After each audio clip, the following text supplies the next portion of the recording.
Detroit Auto Parts is the official parts store of Redline Radio and home of our original studio.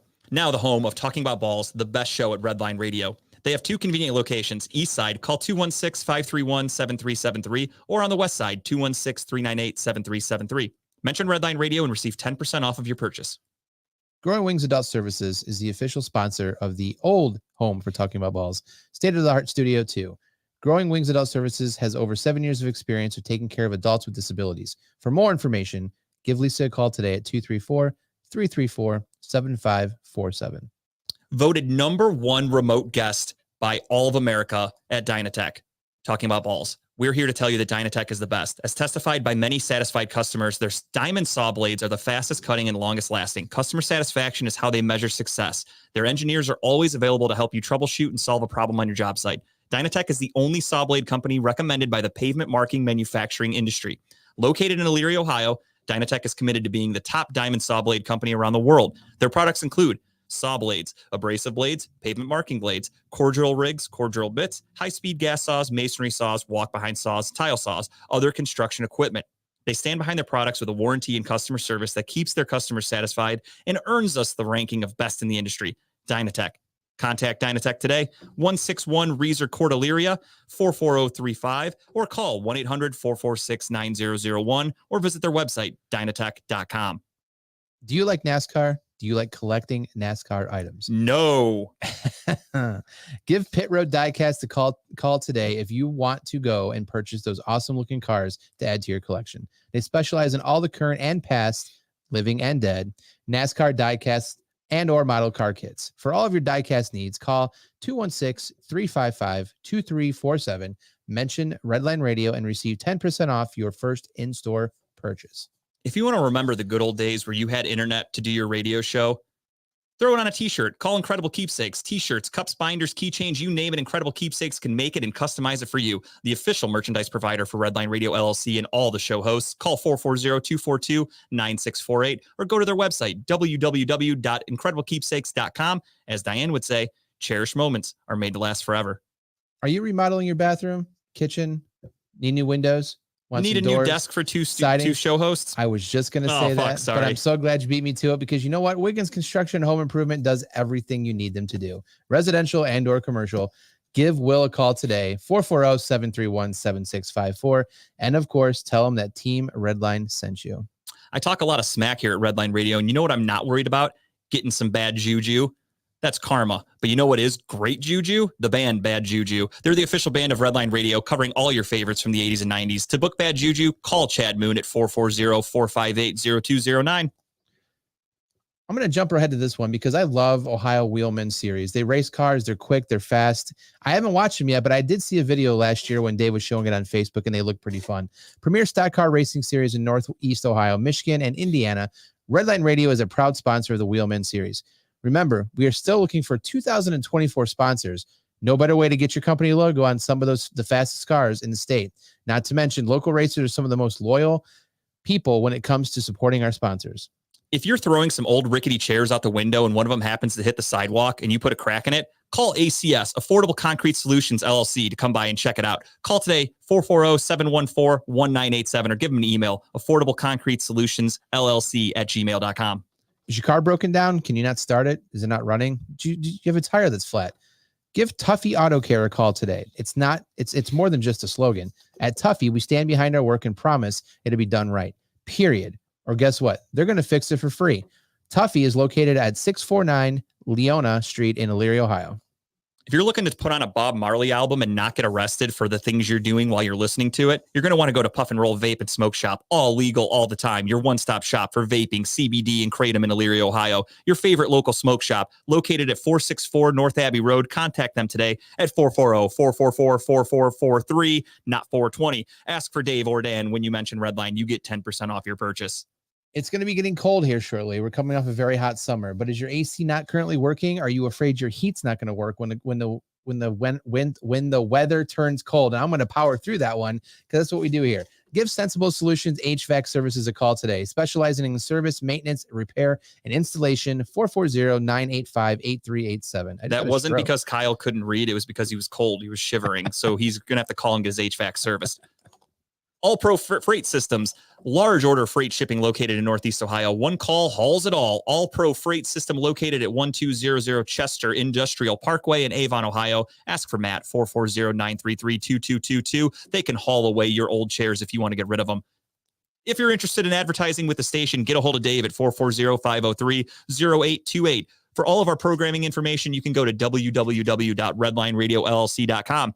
Check out Redline Radio LLC on social media, Facebook, YouTube, Twitter, Twitch, Instagram, and LinkedIn.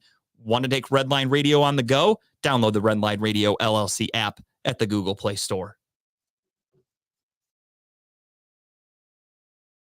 This week on the news, we're talking all about the week that was. Kyle and I had a pretty eventful weekend. We did. We're going to recap week 5. And we're going to talk about the Browns versus the Niners and a little bit of Deshaun Watson, all that and more on the news. Cleveland, this is for you. Talking about balls.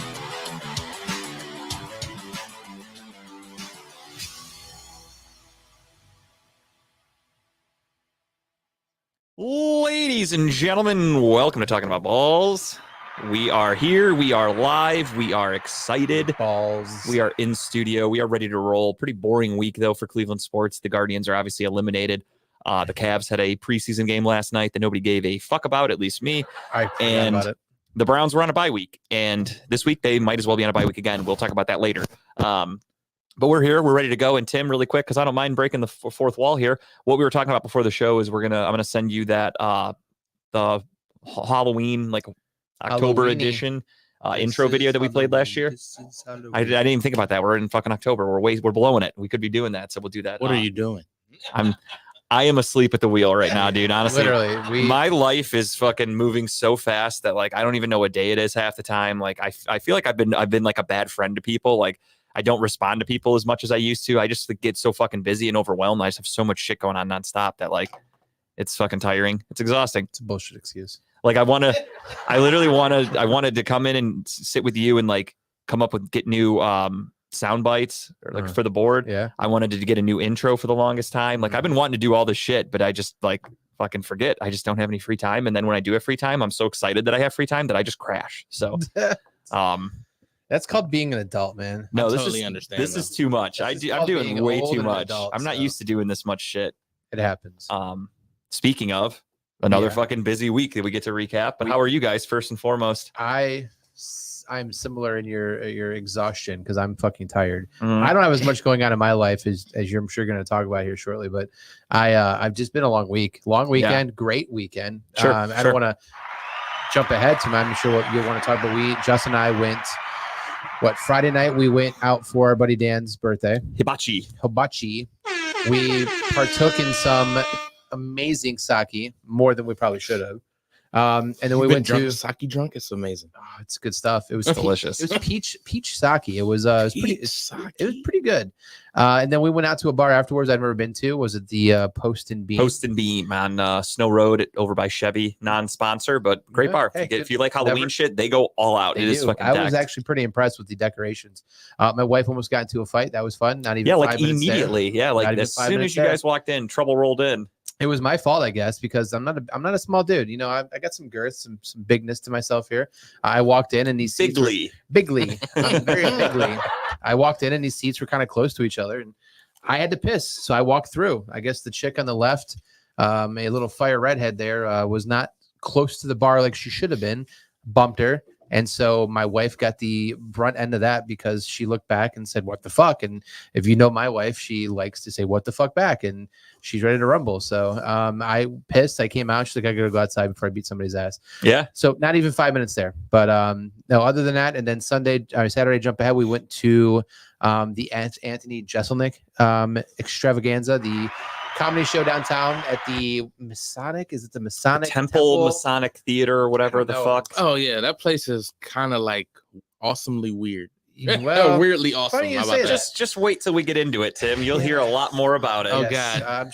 funny you say that. So Parking sucks.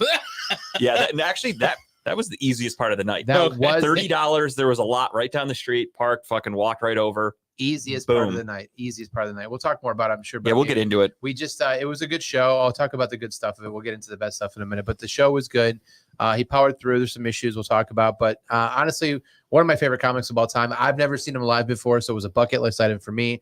I'm glad I got to experience him live. I know he's probably going to come back next year. I will be there again for sure. But other than that, no, I played the lazy card Sunday. I just sat around and watched football all day, which was kind of nice. But Yeah. I forgot that Saturday morning I golfed for our MGA last outing of the year. So I drank starting at 7 a.m. in the morning. I didn't stop drinking until 1 o'clock in the morning because we went out after Jesselnick to Great North Tavern to get some drinks and some late night snacks. I didn't get home till 1. So that was a very, very, very, very, very long day. I forgot about that. I went home and had a fun party of one myself, You did, and it was solo party. it was a really good time. That was my weekend. Great time. Though. See what I mean though about how I like when I get a free minute, Yeah. I'm just gonna crash, and that's what I did on Saturday night. Dude, I drank a fucking Buzzball. I enjoyed Love a these fucking Buzz Buzzballs. ball. I enjoyed a special gummy or two, and I just fucking zonked out on my couch. Was it 1 or 2 gummies? Uh, You don't remember. it was a few actually. They're smaller, Okay. so it adds up. But I ate a few, and He microdosed. Do you like chug the Buzzball or do you just sip it with like a pinky out to just enjoy the I think flavors this one more? took me like 2 or 3 sips. I would have just chugged it, but again, the gummies kind of played a factor. So by the time I cracked it, first and foremost, I have large hands. I'm a big person. For those of you that have never met me, I'm about 6'4". I'm a large dude.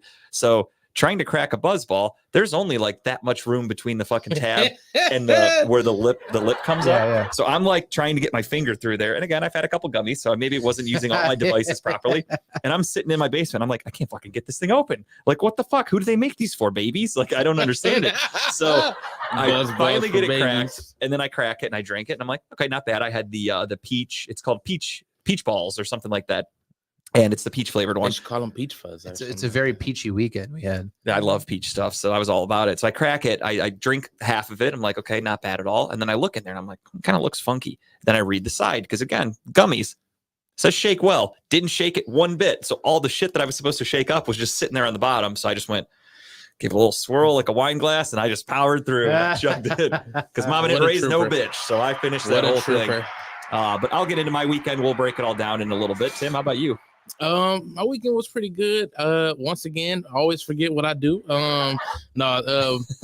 I was off Friday, so I didn't do anything. But the weekend I had to work, so Yeah. I just worked. I seen y'all Yes, briefly sir. Sunday.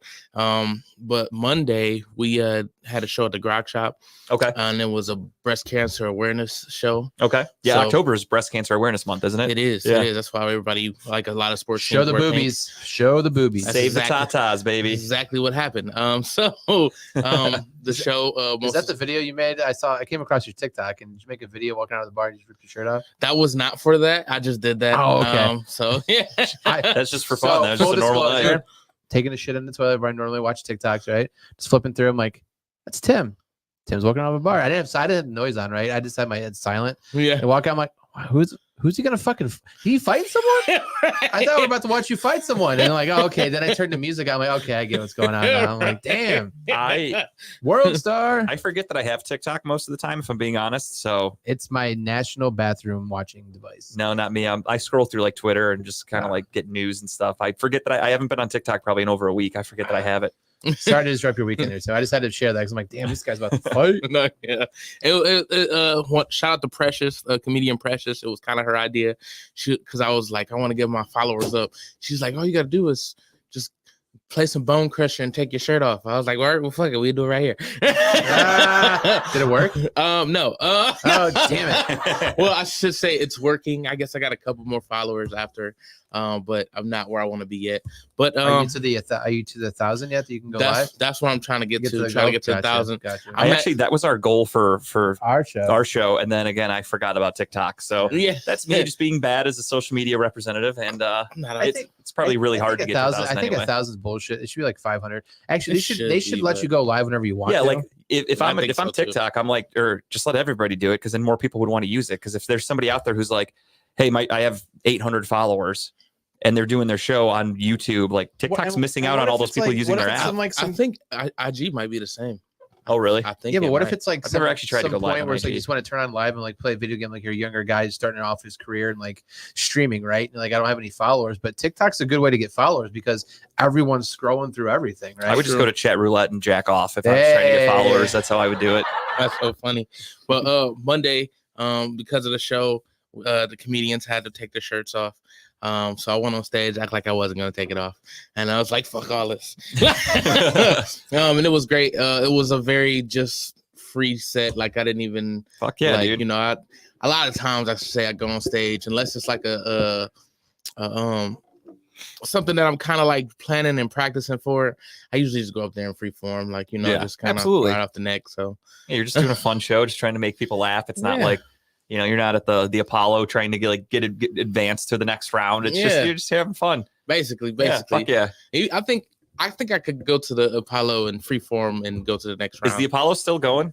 Yeah, it is. Is it? Actually, Okay. I don't I know used if to it's watch- that. I used to watch it back in the day. Yeah, I don't know if it's like how it was, but yeah. I know the location is still. It was like super famous. Like, Dude, it didn't they was- used to host like Catch a Rising Star there or something like Something that? like there It There's was a show. hilarious watching the dude come on the thing that hooked the people off the stage. Like, Yeah. if you're Yeah. like funny as Sandman. fuck, they bring you on his point. I remember being a little kid. It was like really late, like after Saturday Night Live, like 1 o'clock in the Yes, morning on Saturday yes. nights, live at the Apollo. live from Apollo. I would fucking watch Yeah. that every week because I loved SNL. Like I grew up with that shit. So Yeah. I love that. Just speaking of real quick, did you see who's hosting the first show back this season? Yeah, a guy that they wouldn't let in the skits when he was actually on the show is now the host. Oh, I thought it was Pete Davidson hosting the first show. Exactly. Oh, that's right. Yeah, the guy who used to work for SNL, who Yeah. they hated so much they wouldn't put him in anything. yeah. And now because he Yeah. was fucking Kim Kardashian for a few months, they're like, let's get this guy on the show. We need some publicity. First episode. I Boom. think he's funny.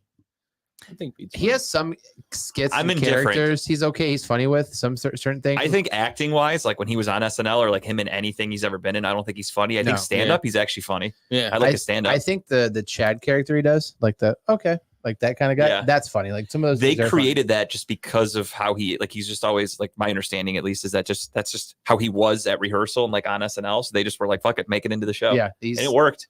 I mean, he does some pretty funny skits with it though. Nothing will beat, like, he's a very good sport. Like when he was on the roasts back in the day, Oh, he got laid into. his dad did too. Like for those of you that don't know, his dad died at 9/11, like helping rescue people. Yeah. And I forgot, it was Jimmy Carr, I think, the British comedian Oh, made some dude. joke about like, Jimmy Carr's funny. this isn't the roast of Pete Davidson, or yeah, he said something about like this isn't the roast of Pete Davidson. That was on 9/11 with his dad or something like that. Yeah. Like Yeah. made a joke about his dad roasting basically, and it was fucking hysterical. And Pete just was like, he loved it. He laughed. Like he came back and I think he told a joke too. Yeah, like about he made fun of 9/11. himself. Like yeah. yeah. So I have nothing against Pete Davidson. I just don't like his acting. I like, miss those roasts. Like they're back in the day, like not nowadays. Like back in the day, those roasts they were good. Like they were Yeah. fun to watch. Well, I mean, they used to do them like actual Friars roasts between comedians where they weren't publicized, so they weren't on TV, they weren't Yeah. filmed, and I'm sure they were fucking ruthless. Oh, by the way, I forgot to say hello. Jeff, what's up? Steve, what's up? Thank you for checking in. We're just kind of recapping our Oh, yeah, weeks what's here. up, man? What's up, guys? But yeah, they used to do those all the time, and then they started bringing cameras in, and obviously that affects what you're allowed to say, because then they started telling people like what's off limits, what you're allowed to say, this and that, and it kind of watered it down. And then they started getting people like fucking Justin Bieber, and they let the situation on and Beats. shit like that. Like that's all annoying as fuck. What's up, Dave? So Dave. But yeah, so my week was good, but again, busy as shit. Friday night, everything Kyle said, I was there with all of it. So went to the bar after the dinner, drank, had fun, went home. Saturday, got up with the wife. We went shopping, did some grown up errands, and then Saturday night we went to Anthony Jeselnik. And really quick, we'll tell the story of Anthony Jeselnik and the Masonic Temple Theater and how that all went down. What's up, Robert? What's up, Robert? And so we go to the show. Show's 7:00. The Anthony other black Jeselnik. guy. Yeah. It's Puerto You- Rican. Our only fan. Kind of. And he's a very popular comedian. I've seen Anthony Jeselnik probably, this was like my 5th time if I had to guess. He did a 7:00 show initially. I got that's where we got our tickets. And then it sold out, and he did a second show right after. So 9:30 show. So initially kind of seems like it's going to be interesting. How are they planning on getting us in and out? Because if the show, kind of spoiling a little bit here, but if the show would have gone on as expected in a timely manner, I feel like we wouldn't have been finished until probably like 8:30, 8:45. I mean, they did file people out of there pretty quick when the show was over. Oh, for sure. Yeah. But it's more so like where are all the other people parking if everyone from the first Yeah, show they are were already in fucked. those lots? They That's were kind of what I fucked. was thinking about. Like Tim said, parking is a bitch down there. Now imagine you have a sold out show and then another sold out show trying to find parking in that same spot while everyone's still there. Yeah. That's a nightmare. So we sit down, we get to our seats, fucking awesome seats. We grab dinner beforehand, Kyle and the wife and my wife and myself. We go to Tremont, we get some food, we get some dessert, we go to the show, we grab some beers, we get to our seats. The opener's going. She's pretty funny. And then it's Anthony Jeselnik time. We're fucking excited. Yes. And the show starts. Going great. Anthony Jeselnik's killing it. We're probably 10 minutes in. He came out swinging. He does. I mean, he literally came out no swinging. spoilers because I respect art and comedy, and he's going to put this in a special. But he starts off with a trans joke, and that is bold. That is a bold move, and I love Anthony Yeah. Jeselnik for it because he does not give a fuck. So anyway, so Anthony Jeselnik comes out, he does a show, and it's windy. It was raining a little bit on Saturday, Yeah. but nothing crazy. I wouldn't call it a Inclement storm. weather, Yeah, I sure, wouldn't yeah. call it a storm. And all of a sudden, he stops the show and he looks over and he goes, "What the fuck is that noise above me? It sounds like a fucking roller coaster is in this building." And he looks over at the people on the side stage and you hear one of them say, like, "It's just a wind." And then, spoiler alert, which I'll talk about later on his podcast that he does every week, he talks about his experience in Cleveland. Yes. And he explains how they told him, "Don't worry about it. No one in the crowd can hear it. It's just you on the stage." We all fucking heard it. It was loud. All of a sudden, you hear this crazy pop sound. Two which- pops. There's two. Yeah. One. If you know anything about it's like electrical or JFK getting shot. plugging Two in shots. microphones and things like that, when you hear a pop, that's not a good sound. No. So a pop happens. The show continues. Okay, I'm sitting there waiting, like, what the fuck is happening? Like, is the weather that bad? and this all is of a where the sudden, lights kind of flicker. Lights start kind of going a little bit. He's still trying to power through. All of a sudden, mid joke, about to hit the fucking punchline, pop, mics go out. No fucking sound. Lights go out. Yikes. He's trying to talk. There's no sound. And he just puts the mic down to his hip, stands there for a second, and he walks off the stage. Everyone's sitting in the seats, just like, what the fuck's happening? And I'm thinking in my head, truthfully, I'm like, they'll be back. They'll get this figured out. There's a generator, whatever. So Yep. all of a sudden, 5 minutes goes by. We're all playing on our phones. Anthony Jeselnik comes back out and he's trying to yell because they don't have fucking mics. This is actually funny in itself. What happens next? So everyone gets really quiet. It's not a big theater if you've ever been there. So he's speaking hilarious, and you can Dave. actually hear him. He's saying, "Okay, they're telling me," and he's trying to tell a story. All of a sudden, these fucking stupid, this bitch in front of us just goes, "I can't hear you." And everyone turns around. They're like, "Shut Shut up." the fuck Yell up. at her. That's hilarious. We're trying to hear him. Like nobody can hear you, bitch. Yeah, like Nobody we're can all hear him. literally Right. trying really hard to catch this. And no, it wasn't Dave, unfortunately. I said it was at the Masonic Temple Theater. It wasn't hosted at Redline Radio Studio 2. So anyway, I can't help myself. You ran into that, Dave. Yeah, sorry, Dave. You ran into that. You put that one on a tee for me, dude. I can't help it. So anyway, so they give him another mic, which I found out This the is- story of that. This was the funniest part though, when they give him the mic and he starts talking about it's canceling. So he's like, "Yeah, they're telling me I have to cancel the show." And he's like, "Wait, why can't I just use this fucking mic?" because the mic actually it wasn't as loud, right? But it produced enough noise that you could get through something, right? Yeah. So basically, I felt really bad that for the people that were like above us, because we had pretty good seats. We were like middle. We were Yeah. like pretty low to like the second, like the balcony. And then there were seats that go way up above us. I have to imagine that if you were in those higher seats, you're not hearing any of that show. So we were There's no walking way. out. We were walking out, and the people were coming down. They're like, we heard nothing of the last half hour of that show. Yeah, that sucks for them. He goes, we were laughing because we kind of caught the end of a punchline and he just assumed. But But you can't hear the you whole can't setup. hear And the that whole like setup. ruins comedy if you don't know what the hell Exactly, you're yeah. laughing at. So he finishes the show and powers through, and he literally like thanked everybody, and he's like, "You guys, like, thank you so much. I'll never forget this. Like, you guys were great." And then we go outside and you see all these people coming in. The street lights are out. So apparently there was an outage in the area. And we're like, "Oh fuck, that sucks." But whatever. Like, they made it through. So we all leave. We go home. And I'm sitting on my couch. I go on Twitter and I see Anthony Jeselnik tweeted. He put, "Sorry, Cleveland, had to cancel the second show. Yeah, refunds will happen. I'll be back. I appreciate everyone that stuck around for the first show." And I was like, holy shit. All those fucking people that paid to park, walked in, were stuck outside in the rain, had to just go back to their cars and fucking go home. To They be all stuck came out down. in the rain and have to Yeah, not dude. see a show. That's For a guy who hasn't been here in a few years, like, I love Jeselnik. He's in my top 5 comedians personally, and he hasn't been here in a few years. So I feel so bad for those people. And, That and I guess from what I'm reading in the comments, like Ticketmaster was like refusing refunds because they were stating that it wasn't canceled the artist didn't cancel it, right? Yeah. Or however it was worded. So he's basically saying, look, we're going to work something out to where you can take that ticket and you'll be first in line when I come back to Cleveland, or at that time, you can get a refund for your money if you want to. Yeah. So, which is fair. I think it's a good idea. Absolutely. So long story short, that was our Saturday night. I'll have more on this story later when I do, excuse me, there it is. When I do just the tip, because it involves Anthony Jeselnik. I'll say that. And I'll explain a little bit more behind the story. I don't want to do it all now because it's going to ruin my just the tip. But so that was my Saturday night. And then again, I went home and I fucking zonked out on my couch and it was lovely. I was so out of it that I was telling Kyle about this on Sunday when I saw him in the morning. I couldn't focus on one movie or show at once. I cycled through like 3 or 4 different movies and shows because I would start something. And then like 20 minutes in, I'd be like, all right, I got to find something else to watch. And then I would just change it. And I'd be like, oh, I haven't seen this movie in years. Like I put on Small Soldiers, classic movie. Yeah. I'm like, fuck yeah, I'm so excited. Probably 3 minutes. And I'm like, I got to change this. Dude, I thought that was just me. Like I had a problem. Like in my head, I'm like, dude, I really want to watch this. And then when it's actually on, I'm like, no, I don't. And I just find something else to watch. It was bad. That's I finally me on YouTube. I settled on Ernest Scared Stupid. I settled on that. Oh my That's God. a classic. You know what I mean? You're doing all the old school shit. Huh? I love that. I love old shit. So I started off. There's a comedian that I really like. He has a show on HBO. I'll give him a quick shout out. He had a show on HBO, I should say. Actually, it was on Adult Swim, but it's on HBO Max now. Joe Pera is his name. He's a comedian. He does like a character. So he's super Midwestern. He's probably like our age, but he looks like an old man. He has like his shirt tucked in. He's like, well, I tell you what, fellas, like he plays like it's funny as fuck. If you ever get a chance, check it out. So he just put out a special on Friday night, but his Not comedy Harlem Nights.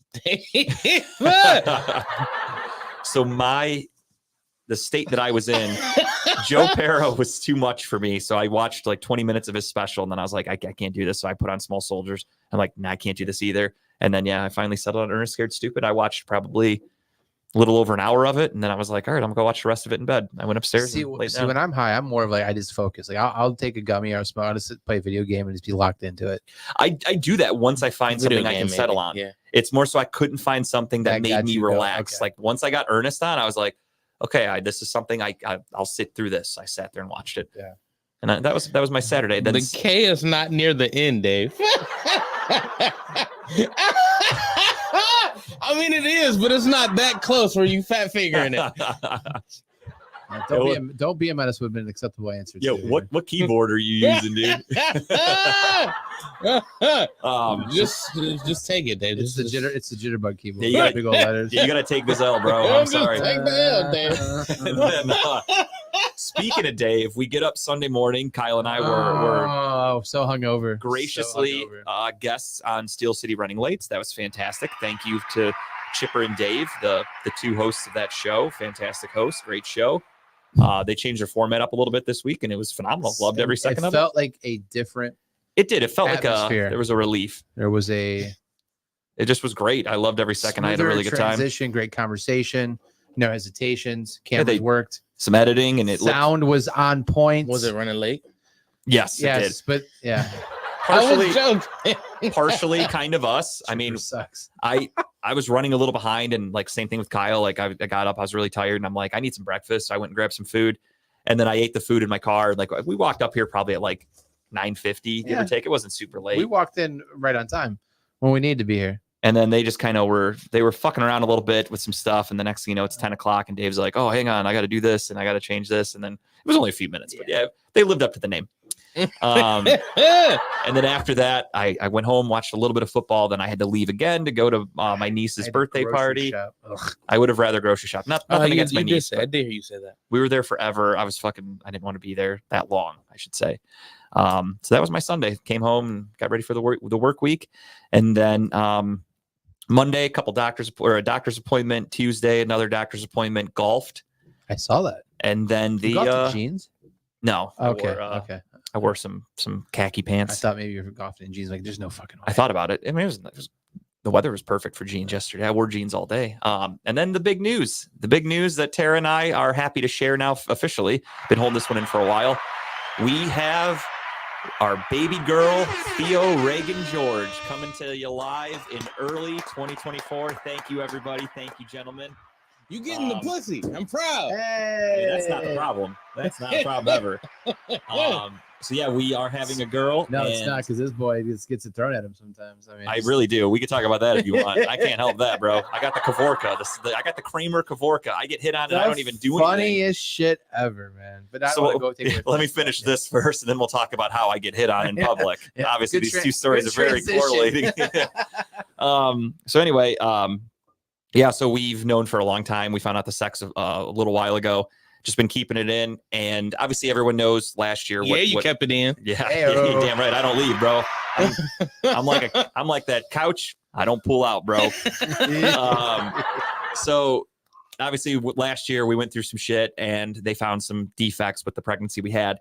And to avoid, obviously we've been on edge. Like that's the other thing of like how stressed I've been and how I don't even know what fucking day it is. I have been just a nervous wreck because this week we had our 20-week scan, which is the big one, which last year they found the issues.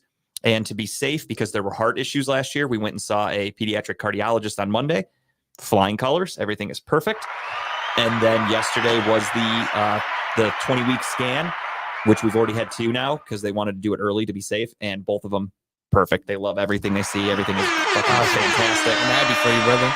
Thank you. We're really happy. And yeah, we're due early March, first week of March, but more than likely because of Tara's medical issues and like it being her first pregnancy, I guess they try to get the baby out earlier in a first pregnancy, I suppose. So we're expecting end of February will be when she's arriving. So not too far away. So pumped. Yeah, it's exciting, but it's nerve-wracking. I'll tell you that. Yeah. So that's the news there. And then, yeah, back to how chicks want me to cheat on my wife. Let's get to that. Let's get right into it. Yeah, God, this happens. Should I leave this picture up for this? That's not a bad idea. Oh shit, dude! You got hit on again? No, Is that David the Joker? Njoku's face. Did you see that? No.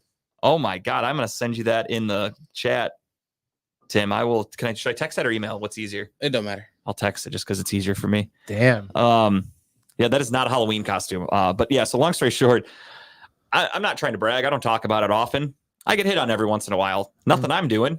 I don't hit on people. I get hit on. There's a huge, vast difference. So Kyle can attest. I've been witness to now 2 of these. Oh, I forgot about the concert. I didn't even think about that one. Yeah. So we're at the Ice Nine Kills concert. We're backing it up a little bit. Yeah. This will go back a couple of months. Change that background picture, Tim. So,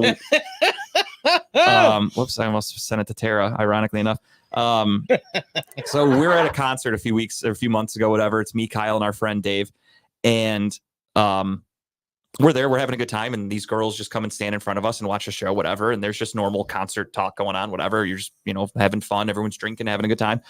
And then all of a sudden, there's 2 girls, there's like a redhead and like a little brunette or something, I think. Yeah. And one of them the little brunette looks over and asks Kyle if I'm happily married because she's trying to set me up with her friend. Yeah. And Kyle's like, yes, he is. And like, I was like, hold on, what, happily married? Like, that's not, is he married? Is he happily married? yeah. So I'm like, yeah, he is. Yeah, thanks. And whatever. And that was that one time. And it was funny because we were all just there, like, just enjoying the concert. And we would take turns because we'd leave to go get drinks, whatever. And like, we would just like hold this spot, hold this. Yeah, like our group would leave, their group would leave, and then we would just tell them, nice, like, we won't let anybody take your spot. Like, do the same for us. Like, no problem. And then, so that was one time. And then the next time was last Friday. We're at the bar. I literally didn't acknowledge one person in this bar other than my friends group. We had a large group. We were taking up 2 tables. So 2 finally, separate tables. Yeah. The one table, pretty much everyone leaves. So where I'm like, all right, well, whatever. I'll relocate to the next table. So I go stand close to them, and we're all just having a good time talking. And I still feel this was a setup. By Tara. Still feel this was like, where's the cameras? I'm getting punked. This is the show Cheaters on Cheaters. VH1. Tara's outside in the van with the camera going, go get him. I'm standing there. I'm just literally drinking. I didn't fucking look at anybody. And then somebody, like, there was plenty of room because at this point the place had kind of dispersed. And all of a sudden this girl bumps into me, and I'm like, oh, excuse me. And she's like, oh, I'm sorry. I'm like, don't worry about it. That's it. She commented on your Vans hat then. And then she turns around and then she goes, oh, I'm sorry. And then she's like, I really like your Vans hat, by the way. And I'm like, oh, thank you very much. And she goes, and I'm also inquiring for a friend. Are you single or married? Yeah. I'm like, I'm happily married. Thank you. And she's like, oh, okay. All right. See ya. Walks away. Never saw her again that night. Never again. Never. You would think didn't even that know she existed. fucking Mary Poppins her way out of that fucking bar Because we actually, after it happened, we were all kind of in shock, and then we were like, I'm like, I want to see who she's with. Like we're all, inquiring minds. And then we looked around, couldn't find her, vanished. So and a that bar- ghost. and the bar's not big, right? No, So no. you But can there are a see. lot of pillars around, Yeah, so there yeah. is a little bit of blockage. I didn't go walking around the bar looking. No, that would by have been any strange. means. It was a but- quick look around, and she was someone you probably could notice, right? I mean, I'm just being nice here, but you probably could Yeah, she was- recognize her. Yeah, absolutely. But but we looked around, gone, and so it's like one of those things. I looked at Justin, I'm like, Tara's outside right now, just whatever, just like. Hey, I texted her to come up there, and yeah, Steve's got a point, dude. That's me when I go buy my car. The guy's like, "What are you looking for?" I'm like, "The pussy magnet." I can't help it. So now tell the story. What's up, Vanilla Face? Tell the story about today then. And then, oh yeah, today I forgot about this one. So I go to fucking KFC on lunch just because I'm like, I'm hungry. I haven't had KFC in honestly probably a year or so. I'm like, I'll just go to KFC really quick. Ironically enough, I'm on the phone with Tara while I'm driving to work or to lunch at work. Set up again. And I'm talking to her and I'm like, hang on one second, Tara. I'm like, I'm gonna order really quick. So I'm like, let me get the whatever, with fries. And they're like, all right, whatever, your totals, pull around. I'm like, all right, pull around. Literally talking to Tara, hand the lady my card. I should preface this. The woman working the window was the only human I actually saw. Don't think this is the one who did this. Very butch lesbian. Is that allowed to say? Am I allowed to say that? Am I going to I think it's double entendre. I mean, they're both the same. Okay, so a butchy woman. There you go. There we go. Not witchy woman, butchy woman. So a butchy woman is running the window. She takes my card. She hands me my drink. She hands me my bag of food and my card. I go back to talking to Tara. Drive to work. I hang up with Tara. I sit down. I'm eating. All of a sudden, I look in my bag. They put my fries in a separate little paper bag. I'm like, oh, that's weird, whatever. So I go in there and I see this big sheet of paper. And I'm like, is that my receipt? Why is it so fucking big? Pull it out. And it says 216, blah, blah, blah. Ryan with a smiley face. We don't know if Ryan's a dude or a chick yet. Let's preface that. What's up, man? Let's preface with that. But I mean, purple pen. It was purple, purple right? pen, kind of girly little smiley face. That and was someone definitely named That Ryan. was definitely the butch. I don't know. That's the only person I saw in there. But does the person working the window, I've never worked in fast food. Does the person working the window see the cars as they're ordering, or is that somebody else? Because whoever has eyes on the camera would be my assumption would be You might not have a camera. Like you might. Sometimes I know when I was back there, we didn't really have. Oh, really? No, Okay. I think I was just assuming they I'm must have seen me because they whoever's- put it in the bag in advance. Like I wasn't up there that long. I mean, Ebony. it probably could have been the person. Hey, what's working up, the Ebony? window. You get your. What's up, Adam? What's up, Ebony? You get the bag. She looks at you. She's like, oh shit, I want to go toss that dude salad. Hey, Ryan, smile, throw it in there. If bro. she would have wrote that on the note, maybe I would have texted you. What's up, Ebony? Great seeing you. But yeah, so I got hit on twice this week and three We're times going within for the a last record. few months. And I think I told everybody about I didn't talk about it on air, and I don't want to bring it up again because Tara was not happy about that one. But St. Patrick's Day, I think I got roofied. I was there. And then For part of it. I think I got roofied, and then some chick was all over me, like right in front of Tara, and like tried to kiss me multiple times. Man. It got weird, dude. Total compliment, Adam. No, dude, I don't mind. I'll take it as a compliment. I've been hit on before. I have been hit on by a gay guy before. Yeah, it doesn't bother me. I just politely say like, oh, no thanks. Yeah, that's it. I'm not on that team. All good. I play for the rivals. You know what I mean? You're the Steelers. I'm the Browns. You know what I mean? Or maybe it's the other way around. Right now, it's the Browns for sure. But yeah, no, that was my week. It was interesting to say the least. I mean, it was a busy weekend. Had a Yeah. great time though. Great Yeah, time. no, it was fun and fun as fuck. Just again, super goddamn busy, and it never fucking. We'll make this ends. a segment too. BS / has Justin been hit on this week? Yeah, we'll have like a counter behind you to be like, how many times I've been hit on this week, or like how many days without getting hit on, and we just started at zero. We need to get a picture of Tara just being pissed and make that the background while we talk Oh, about that's it. probably exactly it. Oh, I'm sorry. What? No, what'd you say? I was reading Steve's comment. He said they were listening to when I said I'd let Taylor Swift peg me. Oh, So now all of a sudden I'm getting hit on like Yeah. crazy, dude. All right, thank you, T Swift. That's what Ryan's like. Ryan's like, yeah, wink, wink. Hey, I'm all right with that. I got wood you can get pegged by. So no, I'm saying we should make a picture of Tara just being pissed off and make that the background as we talk about this every week. Yeah, I'm okay with that. Segment. I could get some pictures of her looking fucking feisty, so that's fine. It's crazy, Um, Adam, because the one guy that I particularly remember hitting on me, and I told him, "No, I'm cool." I asked him, "I was like, do you just do this for reactions?" He's like, "Yeah," and it's like it's turning me on more that you're not getting upset. I'm just like, "Oh wow." Then you should have been like, "Let's fuck." And see what he says. Just call his bluff, dude. Call his bluff. He's like, it's turning me on. You're like, drop those fucking pants, big boy. I'm gonna twist that dick. Twist it. No, so actually, like I used to work promotions for Miller Lite with my sister-in-law, and there was actually an event at it was like a gay pride festival or some shit, and they needed somebody to work, and they went to her. This was before I started with them, and they went to her, and they're like, "Do you need dudes like kind of good looking, like whatever that could do this?" And she was like, "I could ask around," and she asked me, and I was like, "Oh fuck, a gay event?" I'm like, "I'm gonna get hit on, I bet." And I was busy. Otherwise, I would have done it. I kind of wanted to see what it was going to be like. So then I just did a bunch of regular fucking promos at bars. I don't think I got hit on too much with those, but It's okay. yeah, hurt my self-esteem a little bit. But whatever. It was that Miller Lite shirt I had to wear. It wasn't getting the chicks. How tight was it? Tight? Was it like What, the shirt? Was it really tight? Oh no, these were normal events. It was a regular size shirt. If it was the gay pride event, dude, I whipped out your I mean, it is a great sweatpants season. So damn right it is. I wear those year round. I would probably start wearing them at the bars and see. I would have just gotten a temporary Miller Lite tattoo and just put it on my chest and been shirtless if I was working that gay pride event. That's all it takes. I don't need your fucking uniform. I got my own, dude.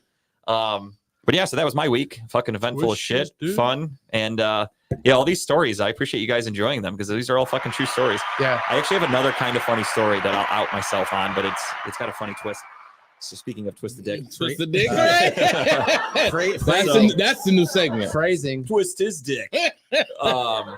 So we had our buddy Romer's wedding, friend of show, the wrestler Dan Dr. DCR. We had his wedding a few weeks ago, and I got a suit for it, custom. First time I've ever bought an actual suit. Versace. And it cost my bank account felt like it was Versace. And it's dry clean only. Never had a suit like that before, and I'm an idiot because I'm irresponsible. I'm immature. I washed them. Oh my God! I put them in the washing machine. Didn't think anything of it. I thought, what? Dry clean only is a suggestion. It can't be real, right? So I throw it in. Literally the only direction on a fucking thing. It's kind of like suggestion. I thought it was big dry cleaner trying to rip me off. So I thought it'd be fine if I put it in the washer on cold. What's the harm in cold washing? Okay. I thought, okay, the dryer part that really that's what I was like, I'm gonna wash these on cold and I'm gonna hang dry them. I thought nothing of it, but the washing did enough damage. So I pull them out. They're wrinkly as shit looking. They look all funky. I Googled it really quick because I'm like, maybe I fucked up. Most Google searches are like, yeah, you kind of fucked those pants up. Maybe take them to a dry cleaner, see if you can get them fixed, whatever. So that's what I did today because I have a wedding this Saturday to go to and I want to wear the suit. So good luck. I took it to a dry cleaner today, literally before I got here. And I went in, and even though I did it, my wife usually does the laundry. If she knew that those pants were in there, she would not have let me do that. So what I did as a great husband, I walked into the dry cleaner and the woman's like, "Hey, what can I help you with?" And I said, "My wife washed these pants." So I'm like, "Is there anything we could do?" And she's like, "We could try." She's like, "We'll dry clean them. We'll press them, this and that." I'm like, "Yeah, she didn't know." I'm like, "Thank you." Women, am I right? I was by myself. If she was there, it wasn't going to fly. So I told the lady, I'm like, "Yeah, my wife did it." I don't know. Damn well that woman's like, "There's no fucking way." I don't care. Just as long as I told the story, I'm happy. It makes me feel a lot better. Because then that woman can be like, is he lying or is his wife not the smartest? And I just walk out going, oh, I don't give a fuck. I'm not probably never going to see these people again. But if for my own peace of mind, so when do you get the verdict? What's up, Jess? What's up, Jess? When do you get the verdict that you are going to have these successfully done? So the woman said probably Friday evening or Friday afternoon or possibly tomorrow even. Cutting it close. Cutting it real close. Thank God for Amazon overnight delivery. If I need to buy new pants, not going to match my suit as well, but are I will. Are going to be dry clean only then too? I mean, no, if I go off Amazon, I'm getting cheap ones. Just newsflash. If it's on the tag, go by what it says on the tag. Yeah, lesson learned. And I didn't realize how cheap dry cleaning was. How much was it? It's like a couple like bucks. $4.80 for like the whole thing. I thought dry cleaning was expensive. So I'm like, I'm not taking a fucking suit to get dry cleaned every time I wear it. That's absurd, it's dude. More of a nuisance because you have to go find a fucking dry cleaner to drop it off at. I Googled it. There's one very close, right on Pearl Road. Nice. I went there and I came right down Pearl right here to the studio. It worked out beautifully. It only added an extra like 2 minutes, but I don't know, dude. I don't know shit about washing clothes. The more you know. Yeah, now I learned. So yeah, if I don't have pants on Saturday, now you guys all know why.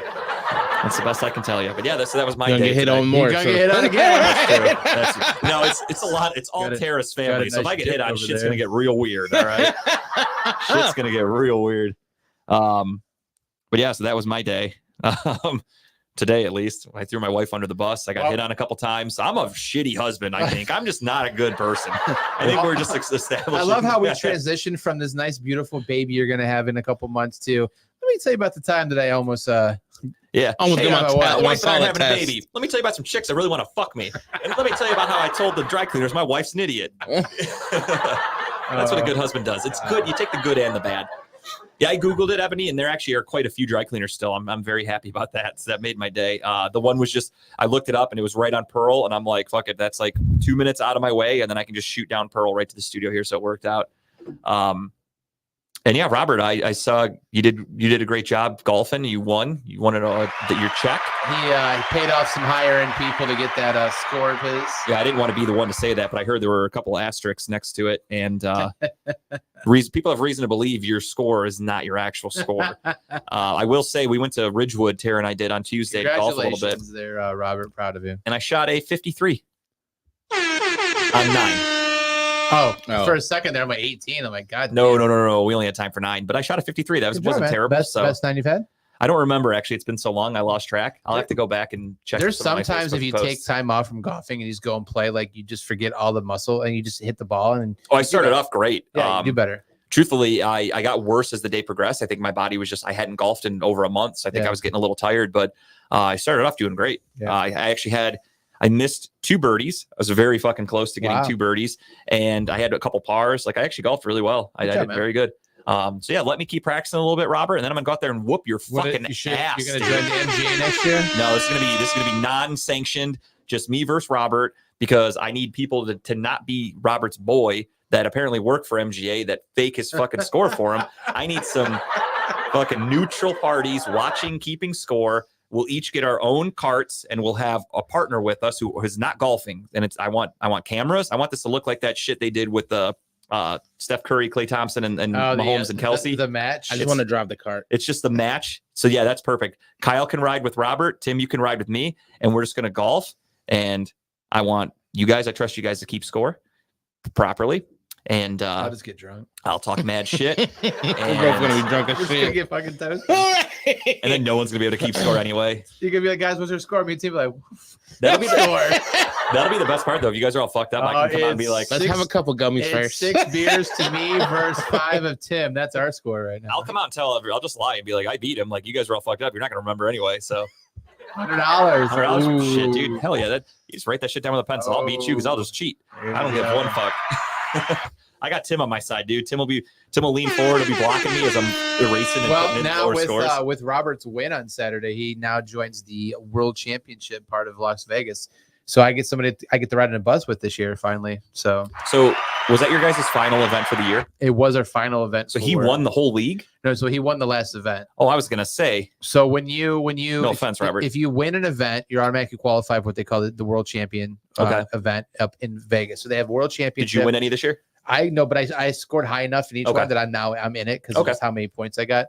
So I'm in it too. But with him winning an event, you're automatically put into it. Gotcha. So you play, and there's 2 groups. There's WC, which is World Championship, and they call Born Harry, which is just like they make fun of like PGA, which is Corn Ferry. Oh, okay. So okay. that's their like lower level. So you go to 2 different golf courses and golf for the weekend. So now Robert's with me. So I'll be probably riding with him on the bus. Hopefully we get partnered together or some shit like that. So it Fuck should be yeah, fun. dude. That'll be sick. Yeah. Another thing is we get to sleep in an hour later than the other group who gets to go out before we do. So we get So you need that in Vegas. You get that extra sleep. Who won this year for you guys? Or is that I not? don't know if there's an overall winner. There is actually. There's a who I had thought most Dave points. won last year, right? Dave won 2 years ago. I okay. think this year was Jacob. Robert, correct me if I'm wrong. Was it Jacob or was it Sean?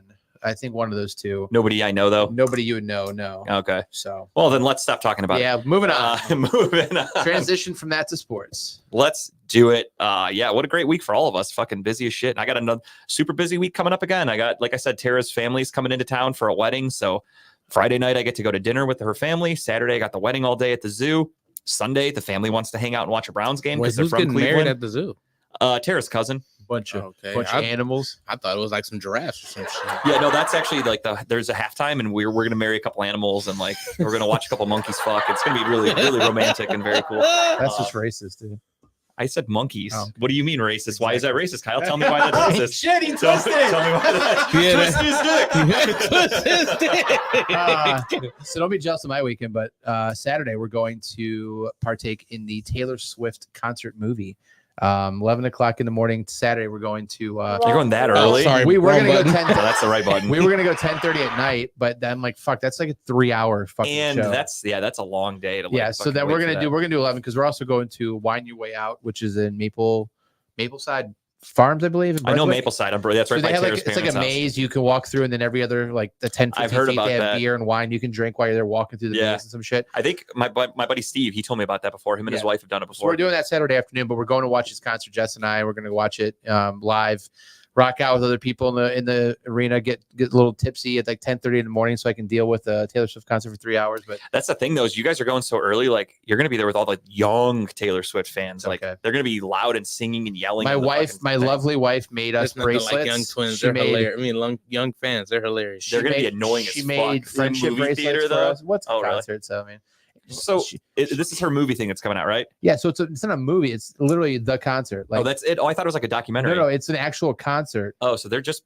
like, you could just watch it on YouTube, but you're going to go to a theater? Well, they don't have it on YouTube yet. They don't have like the whole actual concert, like the production. value. Oh, okay. Yeah, All right, I I guess. like Taylor Swift that much. Yeah, so this is Okay. what my wife does. We couldn't get tickets. My wife loves Taylor Swift to the show, but no. So this is like the actual concert done with high production value, like cranked up music Okay. in the theater. I respect it. So it's not paying $3,000 to watch a concert. You're just paying $19.95 your a ticket. ticket, and you get Yeah. to watch a whole concert, right? Now, are you going with anybody else? Because I actually got invited to it from Dan Romer. He was like, "You going to see Taylor Swift on Saturday?" I was like, No, "I got a wedding, dude." I am not going. Anybody else? No, we were Okay, I trying didn't to know if get- you guys like planned something on No, Saturday or Friday when trying we were to all get some- together. we were trying to get some people to go with us, but we couldn't.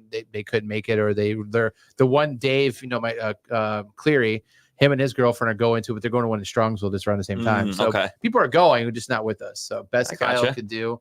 No, Yeah, it's get the you a best movie Kyle. ticket. It's the best our bank account could do, babe. I'm not paying $2,000 for a ticket. No, the Fuck best- that. $2,000. The best Kyle can do is when you guys get there, you guys actually just veer off and go watch The Exorcist or something. You see something a little bit better. Don't get me wrong, I love Taylor Swift, but I don't think I could go sit in a movie theater and just watch her concert that I'm not at. I don't know. So that's our Saturday, and then obviously Sunday we're gonna watch a catastrophe on TV. But Robert, he said Sean Connery won the MGA, so Sean Connery. that's great. Robert, if you want to go to the concert with Taylor Swift on Saturday, we're going 11 o'clock. If you want to hang out with us, let us know. We'll get a ticket for you right next to us. No, he will not go. What he'll do is he'll wait till you post that you're there, and then he'll put thanks for the invite on Facebook. That's a classic Robert move. Classic Robert. TFTI. But yeah, so without further ado, let's fucking Sports. get into it. It's the longest Sports. BS. Yeah, that was a long BS. Because we had a lot going on in our lives, We dude. did. No fucking joke. No joke. What a week. I'm having a damn baby. It's Don't allowed let- to take up an don't extra let 10 Jess minutes. see that. That's not nice. Let her see what? He Oh, said he said he hates Taylor Swift. Let's recap week 5, shall we? Let's get into it. Ladies and gentlemen, pretty fucking the worst week I've probably ever had picking games in sports, if I'm being honest. It was terrible. I don't think any of my bets hit over the reported this weekend. comment. I would too. Jinx, you owe me a soda. So next week's show is going to start off. Oh, we're covered. What did it say? Next, we're going to start off with Justin getting pegged this weekend and Kyle Sex catching. with a minor charge. I mean, it's very possible. Anything's possible. I'm talking about balls. We are willing to push the envelope, but maybe not that far. Some things you just don't push. Yeah, not And pushing that that. is in my ass or a child's ass. Let's preface that. What's the song from It's Always Sunny? I don't diddle little kids. You just sing a song. But yeah, so Thursday Night Football is where my train immediately was derailed because I went out to eat with my friend and his wife. We went to Rivals on Thursday night. We started watching the Thursday Night Football game. Nice. And we're sitting there, and he's not a huge gambler, so he had some free bets to use. So he's asking me for my advice. So I set him up with a nice little parlay. Had to add up to at least a plus 300 in order for him to use the free bet or whatever. So I helped him. We figured out a perfect one, got him to plus 300. I don't think any of them fucking hit. Damn near none of them hit.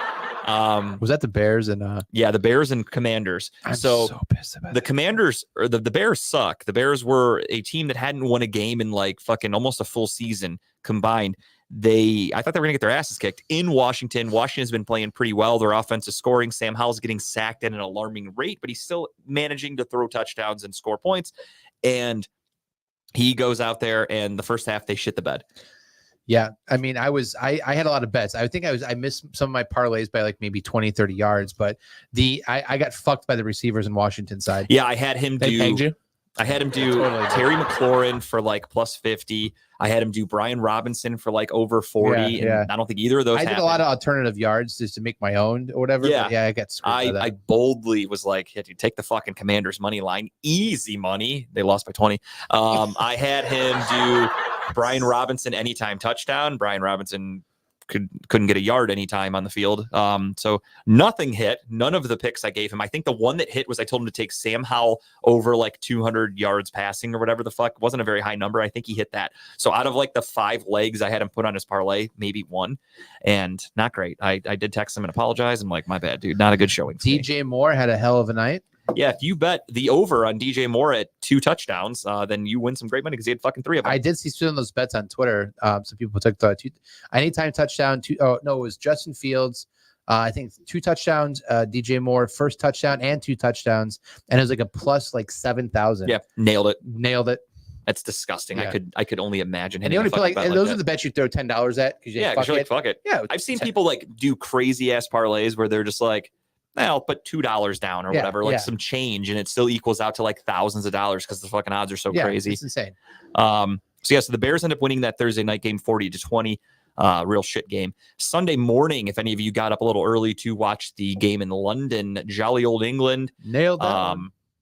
Jags against the Bills. Jags stayed for an extra week. Bills, I think the Bills would have won this game if they didn't have so many fucking injuries. They lost so many guys on defense. Matt Milano's out for the year. That's their fucking captain. That's a huge blow. Most of their secondary is hurt right now.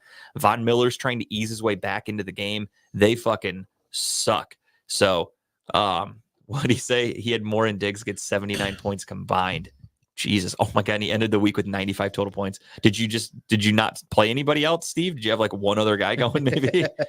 So the Jags win 25-20 over the Bills in London. Titans against the Colts. Anthony Richardson gets hurt, lands on his shoulder. He's going to miss about a month. Nobody in Indianapolis is crying and calling him a pussy. That only happens in Cleveland. With our quarterback. Titans, though, do still lose to Gardner Minshew 23-16. Saints shut out the Patriots 34-0. 2 of Bill Belichick's worst losses in his career back-to-back weeks. He did come out today and said, no changes are being made. Mac Jones will still be the starting quarterback. He just wants to bench him again. Yeah. Real quick though, I was listening to ESPN radio in my car, and they were playing. They played 5-minute clip of Boston radio of every caller calling in the day after, like on Monday morning, just fucking railroading Belichick. It was hilarious. I've never seen that guy talk so bad about before. We talked about this last year a little bit, and I won't squirrel it, but I got to go on a little bit of a tangent. Squirrel. Last year, that was the number one thing, and I just I had an epiphany, and I basically came to realize that sports fans are sometimes dumb. Well, we know that. Yeah. Not just Cleveland. All sports fans in general are usually pretty dumb. And they don't know how to process what's happening in sports. They don't understand why a coach would do something like, we can look back at that game with DTR. It was shit. Yeah. Right? Sure. Kevin Stefanski's, and I forgot who I was listening to this week, but I was listening to the radio, and there's a Browns insider, and he was like, I don't know why fans get mad at the game plan. That's how it's always been with Kevin Stefanski. His game plan is go out, try to get a lead early, and then you run the ball and let your defense win you the game. That's always been his strategy. Aggressive as fuck right away in the beginning. So when we did that with DTR, everyone's like, Stefanski sucks, fire him. He doesn't know what he's doing. He's letting this kid throw the ball. He always has done that regardless of the quarterback, regardless of the team. And that's just our style. And again, you need a quarterback to execute those plays. Though. Right. And DTR had some plays where they would look good. I mean, he started off like 4-4. I think like he was 100% passing, and then he went like 0-5, and he tossed the ball out of bounds. He's making bad reads. That's not Stefanski's fault that the quarterback can't read a defense and can't make a play. He had cold feet. You got to just a little shake. There's nothing a coach can do to prevent that. Look at the fucking the Cowboys. Like Steve said, he brought up the Cowboys there a little bit, not Dak, but Dak looked like dog shit. Dak threw like 3 fucking interceptions against the Niners. They got blown out. He's been in the league a long time. He's about to be one of the highest paid quarterbacks. They give him this contract. He's considered a top tier quarterback in the NFL. I don't agree with it personally. I don't like Dak, but he's up there, and he has a shit game like that. But when DTR does it against the Ravens, everyone's like, Stefanski just should be fired. What's he doing? And then to be fair, they're probably telling you to fire McCarthy too in Dallas, but sometimes my buddy's a Dallas fan. He's on the fence every week. It just, they're very Jekyll and Hyde. But I've basically just come to the realization that fans, and this is all over, fans just don't know how to react to like a game plan and like how to blame certain things that didn't go right. So they just immediately just go fire the coach. Like that's it. That's very true, Robert. Very What'd he true. He said, it's a player's job to execute the plays, not the 100%. Look at when Baker was at his best. Do you think that was because Baker's some elite quarterback or because Kevin Stefanski was putting the team in a great position? future Pro Bowl quarterback right there, bro. Don't talk about him like that. Who, Derek Anderson, like the Pro Bowl means anything? There's been a lot of shit quarterbacks in the Pro Bowl. Means everything. To these I think players. Tyler Huntley was in the Pro Bowl last year and he Don't fucking sucked. diminish the So Pro just, Bowl. just throw that out there. Skills competition now. It's actually, that was kind of fun last year when they did it in Vegas. But coaches can only do so much. Right. And don't get me wrong, there are some times where you can see that a coach is overmatched. Like, look at last year with Nathaniel Hackett in Denver. Completely overmatched. Doesn't know what he's a doing. pride game that was Sunday. Kevin Stefanski won Coach of the Year. He's taken this team to the playoffs, won a playoff game. And because we lost with a backup, everyone's like, fire him, like freaking out. It's just funny to me because, like, you know, Belichick's one of those coaches where you're just like untouchable, right? He's so he's like 2 or 3 seasons away from being the winningest coach of all time. But he's just like that coach that you don't think that you can touch. You can't really do anything. You can't say anything bad about him. But these Boston fans were fucking lighting him. Yeah. It's also Boston too. They are having a bad season. They're used to consistently winning with Tom Brady. It's not happening right now because Mac Jones sucks. I tried to warn everybody about that before the draft. I didn't think he was a good quarterback. They took him. He sucked, and they're reaping what they sowed. I don't understand. Sorry, my yawn. Jesus, I don't understand the benching him halfway through and then not making a change. Like, are we just gonna rinse, wash, and repeat? Because this week's game. Spoiler alert! I'm hoping they win this week. It's not a give me. You know, who are they playing? I I don't remember off the top of my head. I don't have it. I don't have it. I just while Kyle looks that up, to get to your point, I think it's a little too early to make that kind of change. I think Bill understands that if you do that change, you can't really go back to Mac Jones. So that's kind of the end of it. The Raiders.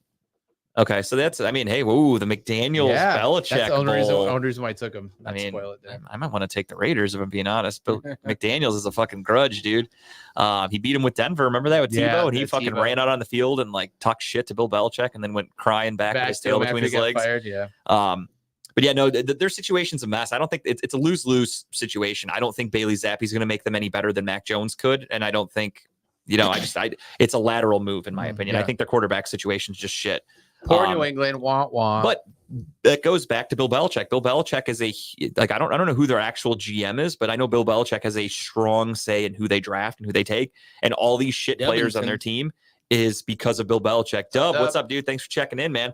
Doing a recap of week 5 right now. So yeah, the Patriots lose 34. I thought he was a GM. I thought he was a guy. He is, but I mean, like they have he has people that he works with about it. They have like a his beard staff in place, so someone who just acts as the GM. But so Bill Belichick's more than likely the one making the plays, but again, or the calls. But they have a shit roster. Like their team just isn't good. It's not talented. They don't have any great players. So that's what you get. Yep. So fuck them. Fuck them. They won enough. Fuck them. Fuck them. Steelers win the ugliest game I've ever seen. Fuck that team. They dropped like seven easy passes, like no defense around them. They just dropped them. Their wide receivers suck. It doesn't matter who Lamar gets. Lamar had some pretty nice passes out there too. You guys, I mean, dropped them right in the fucking bread baskets. They dropped probably 2 or 3 touchdowns. I'm not exaggerating. Like it for was a that running ugly. back, that dude can throw a ball pretty nice. And I was listening to some NFL people outside of Cleveland, and a lot of them said that like they're like, don't get me wrong, I know Dave and all them and Chipper, they're all going to want to celebrate. They have their little cigars and all that. Their little cigars. Because they got to shove something in their mouth when they're excited. But these NFL people were like, this Steelers team is the worst 3-2 team I've ever seen. They're like, this team is hard to watch. They're awful. But, they're 3-2. I guess you can't knock it. Well, it's like the team, it's a time when they won 11-0 that season. They were the worst. They were undefeated horrible. Team like that was ever. Not a good team. And like Steeler fans were like, oh no, dude, 11-0. And they got fucking embarrassed in the playoffs. I just can't believe they won 11-0 that year. But yeah, no, that was a very frustrating game to watch. Besides the fact that the Steelers won, but just so many misplays. Guess what? Spoiler: Odell Beckham's hurt again. It's just one of those things where it's like Odell. Yeah, no, not right. Odell. Is the sky still blue? Since we're just talking about things that happen all the time. But yeah, no, Odell's hurt. The Ravens are a fucking it's just crazy. It just shows you how badly outmatched the Browns were. Yeah. With DTR because of how fucking how bad the Ravens looked against the Steelers. Like it doesn't make any sense. Those are 2 different teams. Yeah. Then the Falcons. The Steelers. Oh, I agree. Yeah, fuck them, dude. I fucking hate the Steelers with a passion. Falcons have a nice comeback win. CJ Stroud tried to lead a comeback for the Texans, Let and me then their down. defense let them down. And a 21 to Fuck the 19 Texans. Let me down. big win for Dub though. That's his team, dude. The Dirty Birds. I rode with you, Dub. You I did, you said did. I'm riding with Dub on this one. You know what though? I will say that I rode fucking- with CJ Stroud, dude. the Texans look like a hell of a fucking team this year for what they are. They're not going to win much, but they are a fucking fighting team. 100%, no question about it. Like They're fun to watch. there's a lot of teams like that in the NFL. We'll talk about that more, but dude, a lot of teams that like on paper going into the season, I was like, they suck. They're not a threat. And then it's like, these guys are fucking gritty. Yeah, Like they at least they try hard. I like it. Back into the scores, week 5, we had the Lions beat the shit out of the Panthers. Timbuktu had that. He had -10 Detroit, and they win 42-24. Nice pick. And they did that without Amon-Ra St. Brown, without Jahmyr Gibbs. Jameson Williams came back from his suspension and did jack shit because I started him in 2 fantasy leagues, and I think he had 2 catches for like 1 yard. He got jack shit for me, so that sucked. Dolphins beat up on the Giants 31-16, but the Dolphins suffered some major injuries, especially at running back. That's going to hurt them a little bit. Bengals beat the Cardinals 34-20. Are the Bengals back? Fuck no. He had a good game. I just don't. He's still hurt. Like you can still see in some of the throws he's throwing. It wasn't his complete like motion, right? And it doesn't help that Josh Dobbs threw a bunch of interceptions. He Yeah. threw a pick 6. So for all you fans out there that last week were saying, if we had Josh Dobbs, we could have beat the Ravens. You sure about that? You really think that's going to happen? Because it didn't look like it when he faced the Bengals. Speaking of sound bites, that's one of them we need to. You sure about that? I love that fucking show. I think you should leave my tip like 2 or 3 times on just the tip because I love that show that much. I have honestly, I told Kyle and he gave me crazy eyes because it is crazy when I say it out loud. I've watched every episode of that show probably 10 times. I'll just throw it on season 1. They're quick. They're like 15, 20-minute episodes. I'll throw it on and I'll just let them play. And in a weekend, I could watch the whole series. Have you watched it yet, Tim? Mm-mm. Dude, you'd love it. There's only They're like 6 fucking hilarious. episodes a season, and there's only 3 seasons so far. And it is just sketch comedy, and it is some of it's the most outrageous shit, and it just makes me laugh fucking much. Just think of a white version of Key and Peele, basically. I mean, it's just that type of show. It's just skits. Are you familiar with the show Detroiters that was on HBO or Comedy Central? No. Okay. So these 2 dudes, Tim Robinson and Sam Richardson, they're 2 guys. They're actually from Detroit. They're, best friends, whatever. They made a show called Detroiters. It was on Comedy Central. Really funny sitcom. If you get a chance, check it out on like Paramount Plus or whatever. Really funny show. And then Tim Robinson was on SNL for a little bit and decided to do his show with Netflix. I Think You Should Leave. And it's I'm sure you've seen it. If you have TikTok, everyone's seen some clip There's from the different show. like sound bites and everything. The one where he's in the checkered shirt and he's like, what the fuck did they do to us? What the fuck? Like he just like says funny ass shit like that. And it sounds dumb when I say it because you got to see it in context, but yeah, funny ass show. Yeah, Really it good. didn't sound stupid when you said it, just to make you feel better. No, you really, the way you said it though, Tim, was like, yeah, you're right. You're not funny at all. I get it. Hey, professional comedian over here. yeah, Don't hey, listen to wow. us. I didn't know we were on fucking Last Comic Standing, but goddamn, I just got the boot off the stage. But The Apollo, you got to no, the hook. if you get a chance though, check out I Think You Should Leave on Netflix. I just want to plug that show again because I fucking love it. Eagles beat the Rams easily 23-14. Jets. You see, they're calling it the what is it? Not the tush push. It's the brotherly shove. I think they're calling That's actually it now. that's not a bad name. They're That's calling kind it of clever. now? Yeah. So instead, but yeah, they ran that 3 times in that game. Yeah, that's all they do. Not I fucking mean, stop. it doesn't work in the Super Bowl for them, but that doesn't help them win a Super Bowl. So fuck you, Eagles. Jets Fuck beat you, the Jazz. Broncos 31-21 in the prison inmate game of the week. Russell Wilson just back to being a shitty version of himself. Him and Peyton got into little side eye action on the sideline. I saw. Which Peyton will win that 100 times out of 100. Yeah, I'm pretty sure Peyton will be there Um, longer than Russell will. So yeah, the Broncos had a chance to come back and take the lead, and Russell Wilson, I think he threw a pick 6 and cost them the game. Chiefs beat the Vikings 27-20. Vikings news: Justin Jefferson placed on the IR along with Anthony Richardson was placed in the IR. James Conner was placed in the IR. There were a lot of injuries this week that are affecting fantasy football in a big way. I actually got a trade offer. I thought Kelsey might be on the AR, but Travis Kelce, a non-contact he's injury went down, and fucking turf shit again. he's see what he can do. I got a trade proposal. I want your Okay. thoughts on it. So I was offered to give up Keenan Allen and Alvin Kamara. Okay. For Yep. Justin Jefferson. Okay. and Brian Robinson. Yes.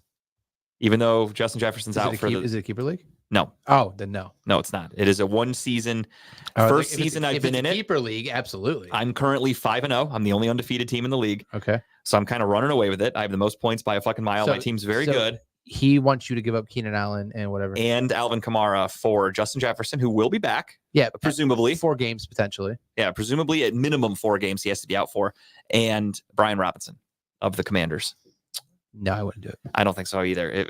If he sent me this with only losing Justin Jefferson for 1 week, Yeah. like if it was like week 3 of him on the IR, I'd be like, all right, I might do that. But missing him for a month, that's Yeah. a lot. I can't do that. If it was a keeper league, I would do that. Yeah, no, it's because not. of keeping Justin Jefferson For after, sure. But yeah, no, I wouldn't do that. Okay, I just wanted to. I didn't accept it. My initial thoughts were no, so I just wanted to get a second opinion on that. Yeah, I'll be honest. I don't make trades ever. I rarely do because it's the one thing I've noticed. And again, this is just maybe I'm an idiot. Maybe I'm the dummy.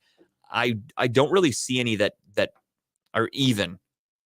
Like there's no way to make a trade in fantasy football where you're coming out on top. It's really Yeah. it's really hard. If you want a good running back, you have to give up a good wide receiver, and then you're losing your points there, gaining points there. It's a fucking Yeah, wash. I just don't. I mean, in my one league, I am heavy on wide receiver, and I have some shit running backs. So I've thought and tossed the idea around about throwing like a bench receiver out there who's getting maybe averaging 15 points a game, which is pretty good. Yeah, that's not I bad. try to go after like a number 2 like running back just to kind of solidify the backfield.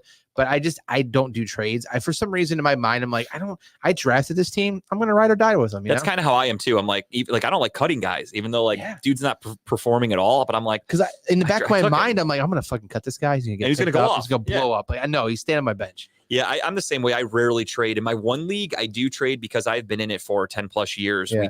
We do one keeper, but there's very strict rules. I won't bore everybody with it, but we're allowed to trade draft picks because it's the same guys every year. Yeah. So if you want to win a championship, like last year, I won the championship and I traded away like my 3rd round pick or something like that because I acquired, I forgot who, but I made some trades. I got some pieces on my team, won the championship. It's worth it. In other leagues where you can't trade draft picks, it's not like a keeper league. There's no like dynasty league. Yeah. What's the point of trading? I don't understand it. No, I don't either. Robert Putting Lamar on the trade block, he So says. Robert won last year. He won our MGA league, right? Comes out this year and trades away basically everyone on his fucking team. And now he's Why? at the bottom of the. I don't know. Okay, that's fair. I don't know. He it was getting lonely at the top, huh, Robert? So you had to go Robert back gets to a the little- people. Robert gets a little spicy with his ideas sometimes. I you see know? that. He just, he's He's a like little. he's like Kevin Costner and Gay and then what's that movie? Which one? The Kevin Costner was the GM of the Browns. Oh, Draft Day? Draft- Shit movie. Garbage movie. He's like Draft Day out there Pure making, trash. making 5 calls with different fucking people. So I'll give you my 2nd for that guy or 3rd for this one. That makes sense then because that movie sucks. So Robert is a GM. Sounds like he sucks too. So perfect. Change your team name to Draft Day, Robert, and make your picture Kevin Costner. Sunday Night Football, 49ers beat the absolute dog shit out of the Cowboys 42-10. That game was ugly. What kind of game It was was it? a party game. What do you Purdy mean? game, It and was a party game. It makes me pretty terrified for this Sunday, if I'm being honest. It's Monday, gonna be man. party for them. Monday Night Football, the Raiders win 17-13 Ran over it. the Packers. I watched bits and pieces of that game, and then I turned got- it off because I got fucked on betting there. I got fucked on betting there too. I didn't bet on that one. I don't have any players on my fantasy teams from either of those teams. I need So I had no 60 interest in that yards, game. Devontae, 60 fucking yards, and you couldn't get it. 45. He was playing hurt, dude, especially against his old team, though. You would think he would go off. But That's what I thought. yeah. I thought 60 was a lock. well, you can't win them all, No, can you you? So that was the week that was for week 5 in the NFL. I think that was just about all the news. I didn't miss anything else. TJ Watt tore a ligament in his finger. Can we throw that? Did you get the picture of Njoku? Oh, yeah. Yeah, if you could send that up. TJ Watt did tear a ligament in his finger. He is opting to keep playing, and he expects What a badass that guy he is. expects to be back Did next week. Did Yeah. he tear the ligament when he was punching the dude in the balls, trying to get the ball? No, I heard it was from when he was wiping his ass. There was just so much jizz up there because of what they do in Pittsburgh, and it got stuck on something and like a toy. Oh, was he that dude as in the Steelers shitter, like with his pants down? Yeah, so he shoved his finger up his asshole because there was something stuck and it got wrapped around the anal beads because there's so much room in there. So it wrapped around and then he tried to pull it and it fucking extended yanked ligament. it. Damn, Yeah, so that's just I way. hate- I got hate a when picture that ready happens. whenever. Yeah, it just throw it happens up, in throw it up. Pittsburgh. So and then we got this picture of no, that is not a guy with that Intravago or whatever that's called where they have Villalago? Villalago, that's what I couldn't think of it. Yeah. Yeah, no, that is just David Njoku. Thank you, Tim, for the assist. I couldn't remember the fucking word. I tried to come up with it off the top of my head, and it did not go well. JG laid it up there and Tim dunked it on. But yeah, that is David Njoku after his fire incident. Look at that. That sucks because Doesn't matter what you believe after the events that happened to me today. I'm not gay, but David Njoku was a good looking dude. He still gets. I mean, once the skin peels off, like Assuming there's no scarring and all that, but even then it looks kind of badass. Once it peels off, he's gonna be fine. It'd be funny if he just like goes into the bathroom later and he's like, I was just going hunting. Like he's got his camo on. And that's just, he's got a mask on. But no, that was supposedly, I mean, allegedly he posted the selfie. That must be what he's looking like right now with the burns and shit from that fire. I guess a couple weekends ago. I shared it in the MGA chat. They said if you zoom in on the camera itself, on his glasses, Yeah. you'll see how fucked up his hand is because he's holding the Oh, phone. I didn't even think about that. But I'll have to do that later. I'll do it later. But yeah, I guess if you zoom in, you see how bad his hand is. So the other thing too that I need to tell Browns fans about is there's a lot of people that are comparing David Njoku to Deshaun Watson and saying, "Oh, look at how tough he is. He played after the burns." Sure, they hurt, but they don't impair you being able to play. Your face being burned it's going to hurt no matter what. So you put a helmet on, you play, it's going to hurt. Whatever. I'm sure they put a bunch of fucking numbing cream on him and shit like You that. can kind of see it. Yeah, a little bit. Oh yeah, And Jesus. if you're a quarterback and your shoulder doesn't work, you can't do what you're supposed to do, and that's throw a ball, which is funny because no one talks this way about baseball players. Like, you know, Major League Baseball pitchers are like, yeah, my elbow got kind of tight. And they're like, all right, you're out. You're not playing next week. That's it. They fucking rest you because they're so worried about your arm. A quarterback who takes hits for a living, whose arm hurts and can't throw the ball, people are like, that guy's a pussy. Jerome Ford's status just went from healthy to questionable. Really? Yep. Wonder what happened there. I didn't hear anything. He probably tried to kiss Njoku. Look at those chappies like right there. I don't think that would put you on the end. You think chapsticks would just help that? Just a little chapstick? Yeah, some Aquaphor, just a little lotion, some moisturizer. Yeah, you'd be fine, dude. Little aloe. Did you say Aquaphor? Yeah, Aquaphor, the lotion. Never heard of it. People that have tattoos know Aquaphor. Oh, there you go. It's a good tattoo recovery thing. It's better than like lotion. You just put it on like it's a lotion / like anti. It's for scarring. Yeah. It's like it helps heal. I'm more impressed now that this guy put a fucking helmet on and went and played. Because I mean, just thinking about where the helmet sits on your head. I mean, that's probably where ripped all the fucking skin off his forehead. Could Honest be. to God, look at that. That's a perfect fucking helmet mark. God damn. Like that probably did take that skin off because that was the next day, I think, or like 2 days after. You're whatever. probably right. You're probably right where that helmet sat right there. Because you know when they put that helmet on, they made sure it was secure and wasn't moving around. Yeah. You're probably right. Or hang on. Conspiracy. Yeah, no, this joke's going to take a second to set up. Oh, long jokes. Okay. But it's worth it. I think it probably won't be now that I'm saying it out loud, but we're going to. You're building up too much now. That's okay. I have a feeling that he might just be pranking somebody. But we're going to find out. I got to look this up here. Just give me 1 second, everybody. Bear with me here. Bear with me. There he is. Thank you. That music is perfect. I got to screenshot it and I got to send this to Tim, and Tim's going to post this picture for everybody, for all you viewers at home. And it's coming in hot, Tim, so get yourself ready over there. This is just David Njoku preparing his Halloween costume this year, and it's a little bit of a troll on the Steelers. It's a little bit of a troll. Oh my God. So David Njoku actually just had his makeup on because he is actually... Hold on, give me a second. Uh-oh. He is cosplaying one of the Steelers coaches, and you guys might know him. He is their defensive line coach, formerly of Louisiana State University. And that is, of course, the one and only 2 seconds. 2 seconds. Dun, dun, dun. The final Jeopardy music is hit. Pump. And David Njoku's Halloween costume, he is Carl Dunbar, the defensive line coach for the Pittsburgh Steelers. That is just David Njoku playing very, very intricate practical joke. No. So obviously this is just what people look like. It's no too reason to be soon. alarmed. Too soon. I don't think so. Oh, well, I mean, I feel bad. Where'd he get burned by? He didn't. He has Villalago. Villalago, yeah. Villa Lago? What? You don't know what that is? That's a real I know thing. what it is. Oh. Michael Jackson disease. Yeah, the Sammy, Robert. Sammy Sosa. But yeah, so that's just David Njoku getting ready for Halloween. So kudos to him. That's pretty sick, Damn. pretty sweet costume. I'm very happy that came into my mind while we were sitting here. I wish I was more prepared for it, but it worked out. Way to think on your feet. Thank you. Or on your ass. One of the two. Yeah, either one. While we're here, we talk a little bit This about show's off the everything. fucking rails right No, now. today's honestly, this might be one of my favorite shows It I've ever actually done. is. I'm having a really fucking good time. I keep looking at the clock and I'm almost like, how about an extra hour at night, Tim? I'm just fucking around, dude. I'm too tired for that shit. Yeah, it's Um, video. I love you, but No, I'm with you, dude. I'm with you. If you'd have told me fuck no, I'd be like, got it. Gotcha. I basically did. Yeah, you did it in the nicest way possible, though, so it's all good. But yeah, with that being said, let's go into the Major League Baseball playoffs a little bit, because so far it is not going as I would have expected it, and I'm glad we're not doing any type of betting on this because it's going fucking terribly. The Blue Jays got swept in round one. We talked about that last week. The Tampa Bay Rays got swept last week. We talked about that. The Brewers got swept last week, and the Marlins got swept last week. I almost called them the Dolphins, but you knew what I meant. So far in the playoffs, not going well for a lot of teams that should be fucking dominating. Dude, I kept we got to the bar that night, Saturday after the show, and I just look on the screen. They had the Dodgers game. I'm like, there's no fucking way this is a score. I took a Dude, photo it was of like, it. it was like 11-0 in the first I inning. was like, Kershaw got bent over in that first. Clayton Kershaw pitched 1/3 of an inning in a playoff game, and this dude has Cy Young awards. This dude has a World Series championship. He is considered one of the best pitchers in baseball, albeit he's older, and he's diminishing a little bit. But I didn't think it would be that bad to where he would give up 6 runs in 1/3 of an inning and got pulled in their first playoff game of the year. This isn't like he's tired, he's on short rest. This was literally, they had the first round off. They had a bye because they were the number 2 seed. You're built for this. You come out, you dominate that first He's game. their ace, and he got shellacked. Then they come out game 2, rinse and repeat. They lost again, and the Arizona Diamondbacks are up 2-0 in that series Going in a home. best of 5. Yeah, Going home. so the Dodgers need to pull off 3 in a row. And the Phillies, last I looked, were up 7-1 over the Braves right now. If somebody could give me, someone could give me an update on that score. Kryptonite? I mean, do they just have their number? I don't. They get really it. do. I mean, Chipper, maybe he was onto something at his old age. He's got a lot of wisdom.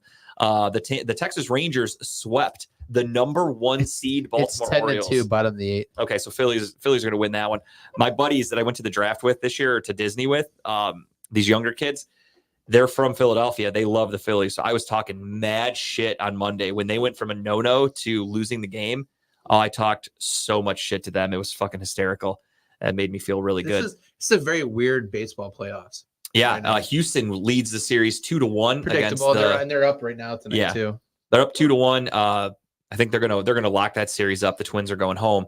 So we're gonna have Houston against Texas. I can't believe Texas swept Baltimore. It's fucking annoying that both teams from Texas, Houston, Texas. That's literally what you get to call it. Houston, Texas. Houston, Texas are going to be playing next week. That's just weird saying that. And then it's potentially going to be Arizona against Philadelphia. I mean, gun to my head, the Phillies are going to be World Series champions.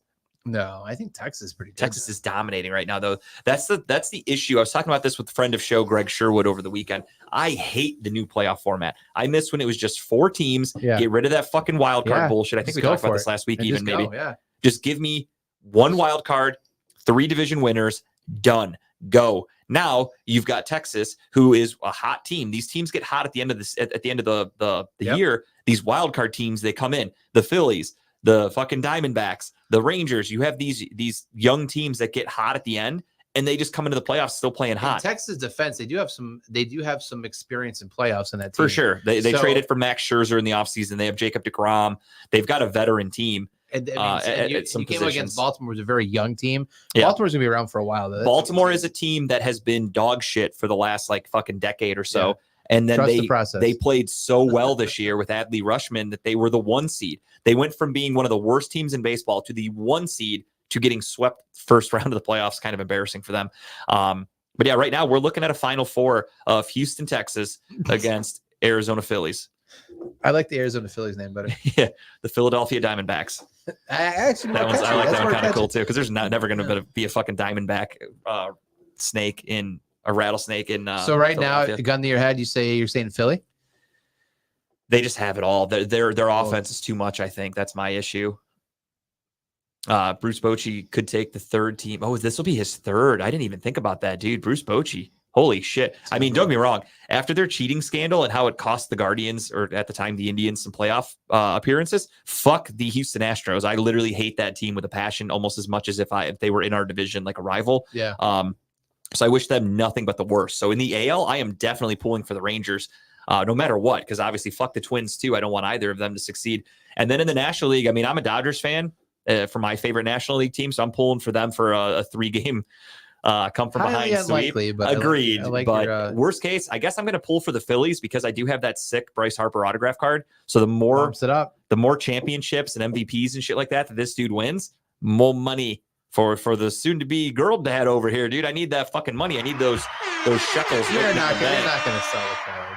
I might if I was in a pinch. Okay. You know, if my daughter, if she's like 18 and she's all drunk and she's like, Dad, I got in an accident. I killed a guy. I got to get out of jail. I'm like, fucking got to sell my Bryce Harper card. Now it's going to be worth $10,000. You heard it here first. 18 years from now, if that happens, You're right, because you know. this fucking know how show you is are. cursed. I just Nick Gilbert, my own daughter. How could I?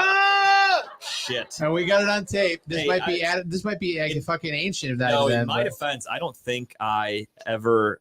The Nick Gilbert stuff wasn't hypothetical. I was just talking shit. So this was a hypothetical. This is a Oh, different I see. story. Okay. I hope. Let's save I like this. how you try to Let's debunk say it. I'm trying to myth bust my own shit. All Let's right. save it. It's right recorded. Whatever. Shit happens. If that happens, if I had some sort of 18 magical years. powers, I would have a fucking winning lotto ticket by now or something. And I have nothing Forget good what- All happening. right, to so me. say play Tim's the gonna hit the Powerball lottery Fuck tonight. yeah, I did. I played that I shit. didn't play. I usually play. I did on actually. I started for the first time. I actually did. I forgot you can buy the tickets online until you mentioned it last week.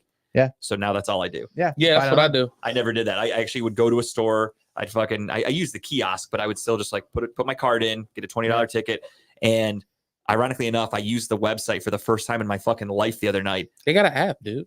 I got an app too. Oh, I just go to like what is it, lotto.com Yeah, but you or can some shit? download the I app. didn't know they had an app. Yeah. I don't know. Make Whatever. it even easier. Either way, yeah, I just went on the website and I bought a ticket. I did fucking random shit, and it was the most I've ever won on a ticket, albeit $7. But I spent $10 on the ticket, won $7 back. I hit a shitload of numbers. I'm liking this app, so I'm back, baby. I'm in it again tonight. Yes, everything. But if you hit that, it's a little more than $7. Yo, the 1.7 Powerball- yeah, bill. 1.7. I would like that. Jesus.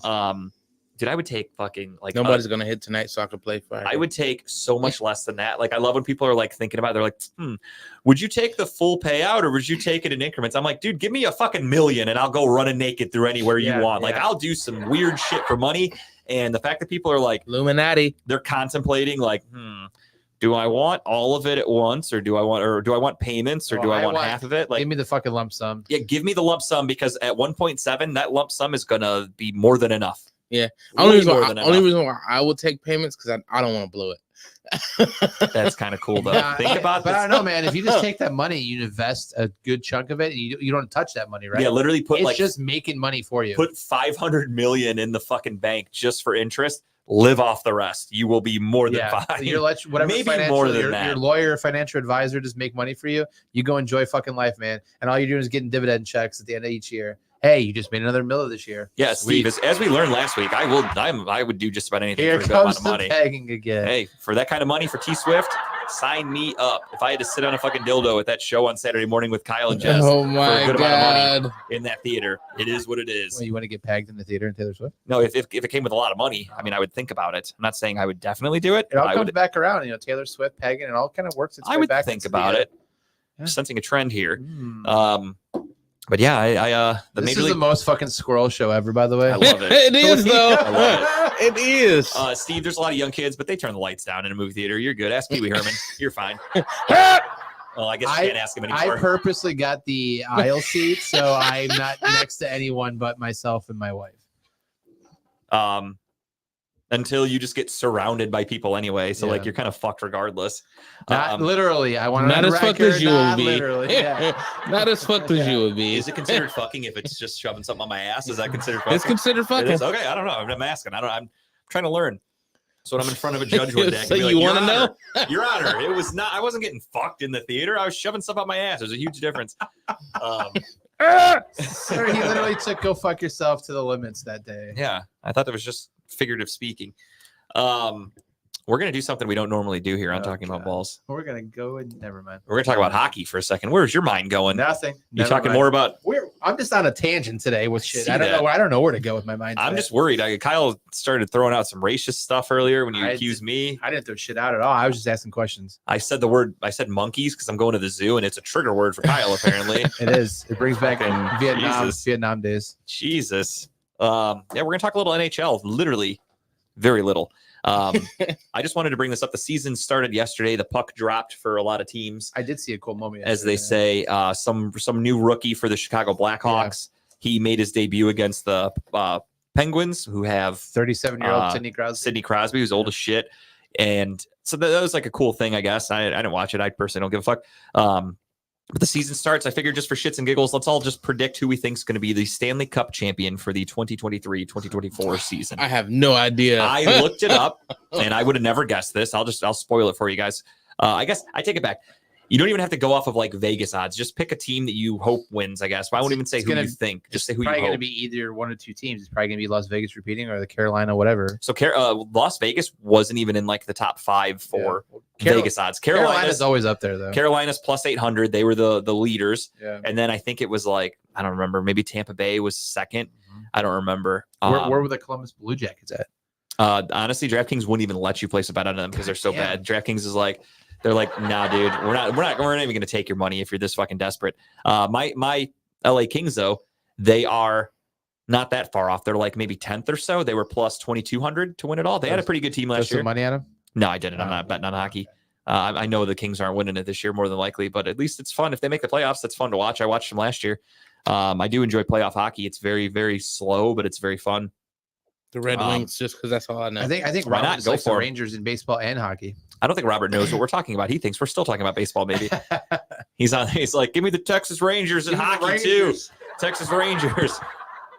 And yeah, that's it for hockey talk. Unless, wait, did you pick one? I got the Red Wings. I'm going with the Kings. I said either Vegas or Carolina. Carolina? Were the ones I All right. think. Did you see the ring that Vegas got?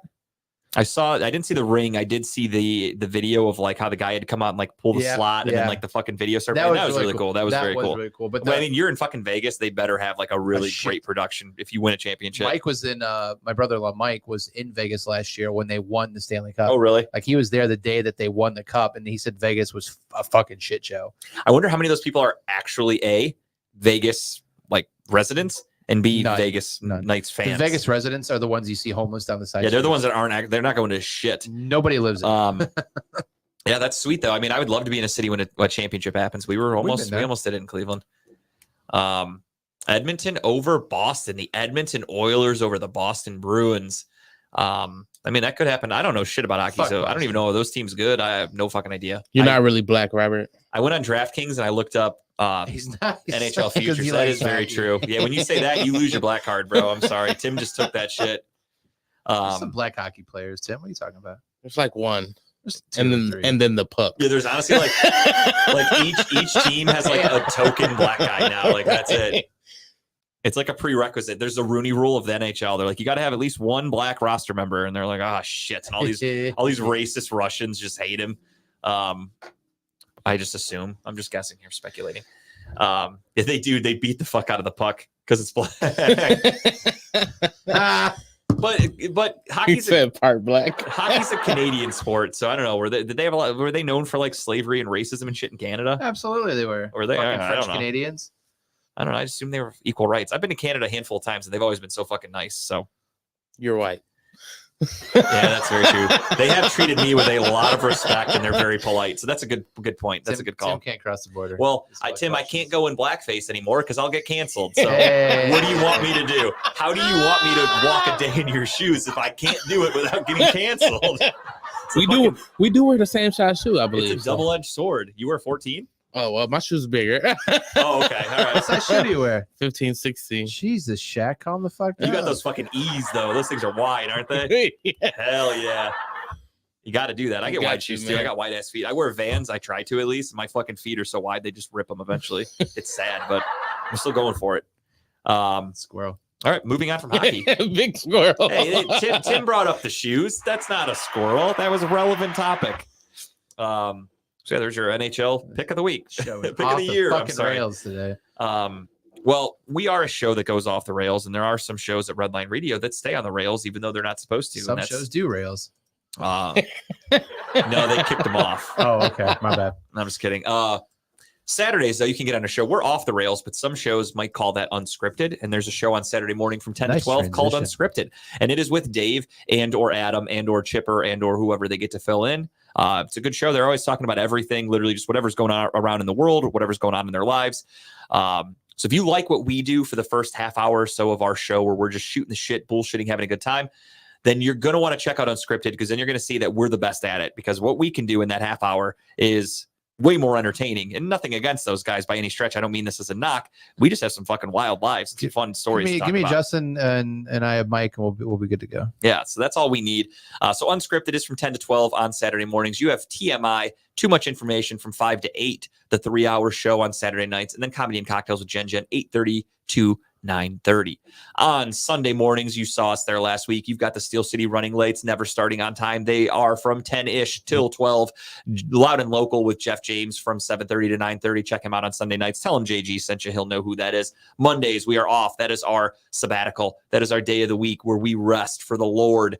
And then on Tuesdays, we charge up for Timbuktu. Bullshit. 6 to 8, Timbuktu every Tuesday. Check it out. Which is Always very has- unscripted as well. Very true. That is the most truly unscripted show because I guarantee you don't even talk to people about what you're going to talk about on that show in advance. I'm wondering. I have nothing to confirm this, but I imagine unscripted, like they at least know what they're going to talk about because they get like a guest of like, okay, this guy plays music, so obviously you're going to talk about music with him. Like we know what's coming. You're like, I'm having somebody on and we're going to talk about fucking chicken and music and like everything else than what they do. And I love that about your show. And you can also check out Gary Wenner spinning the tunes from 6 to 10. I think that says it's dark over there. I can't read. Is it 8 to 10 or 6 to 10? I think it's 6, right? Yeah. Okay. Broad Street South from 8 to 9. And Wednesdays, of course, you've got the goats talking about balls. We are here. We are on hump day. We are right in the middle of your week to get you through it. Side question. Just Sure. that's how we who's counting the show views this month?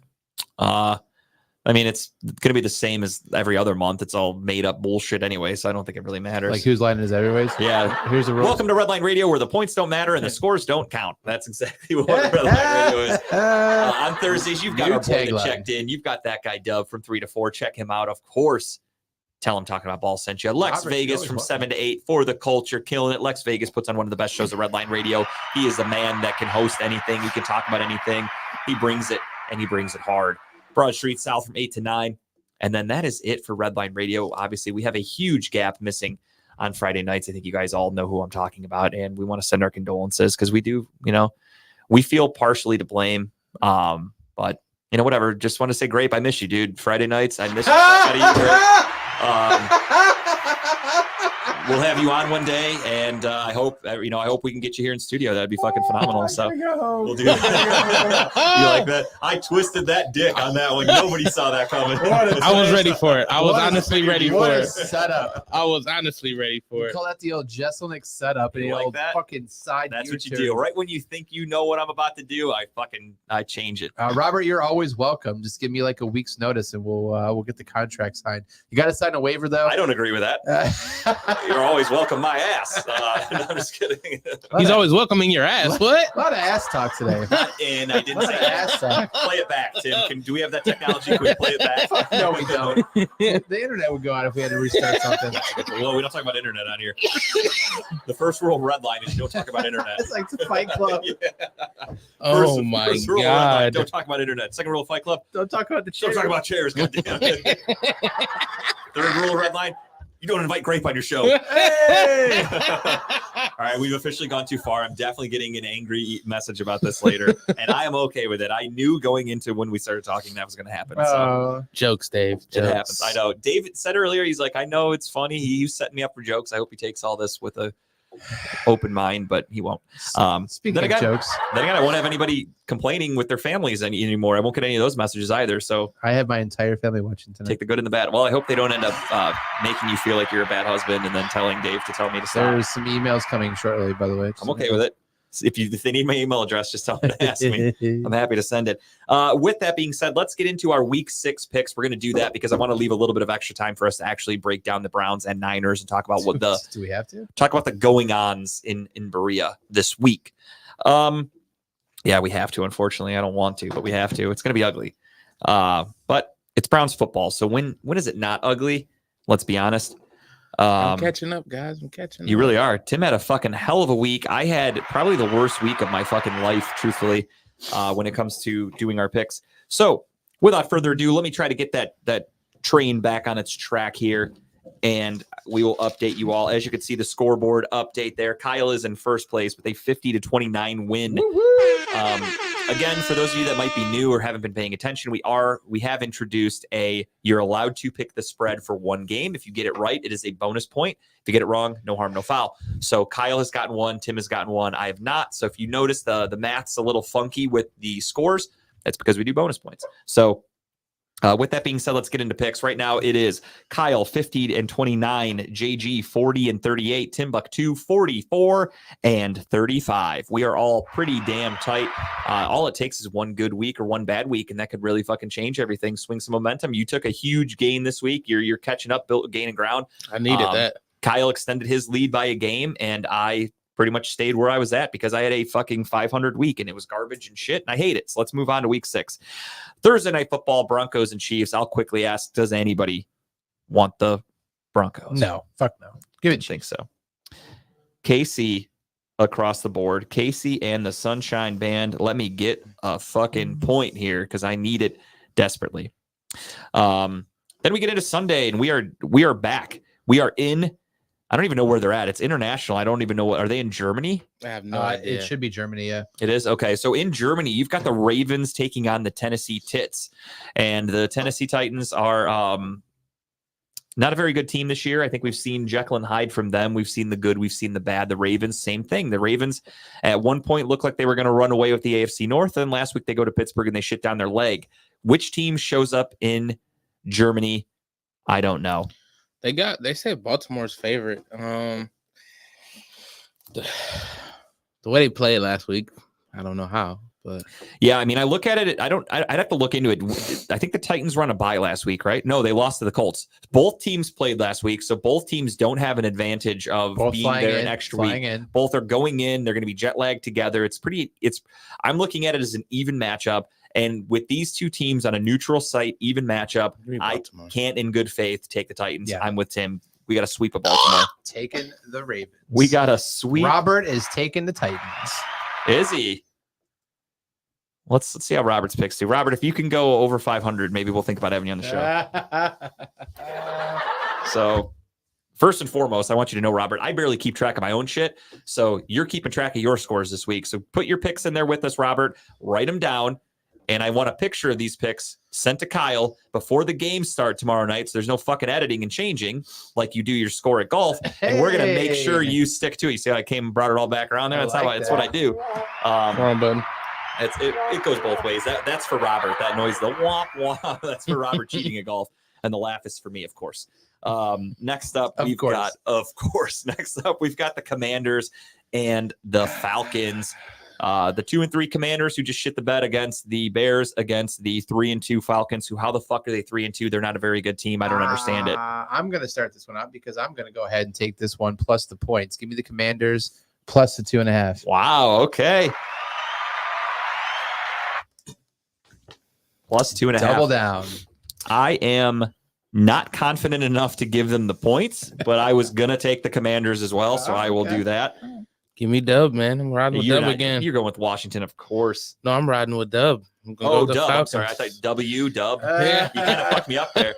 I normally don't. Obviously, you know, I try not to go over my name. But I don't know. I just feel like the Falcons are going to do better, way better than them. They're not a very good team, but they find ways to win. I don't understand it. Yeah. So I think Washington's going to come out with they're going to get that monkey off their back of playing the Bears last week. Oh, Steve needs a lock for me this week, dude. I fucking got you one, dude. Wait till I give my pick. It's spoiler. It's gonna be a little later in the picks. But no, yeah, I think they come out and they show dominance from start to finish. Give me Washington. Oh, I forgot to do my bet stamp. I have one for Thursday night. I like to try to do one for the Thursday night game for everybody. So if you could throw that up there really quick, I got a fun one. If everyone wants to ride with me at plus 500, we're gonna have a little fun with it.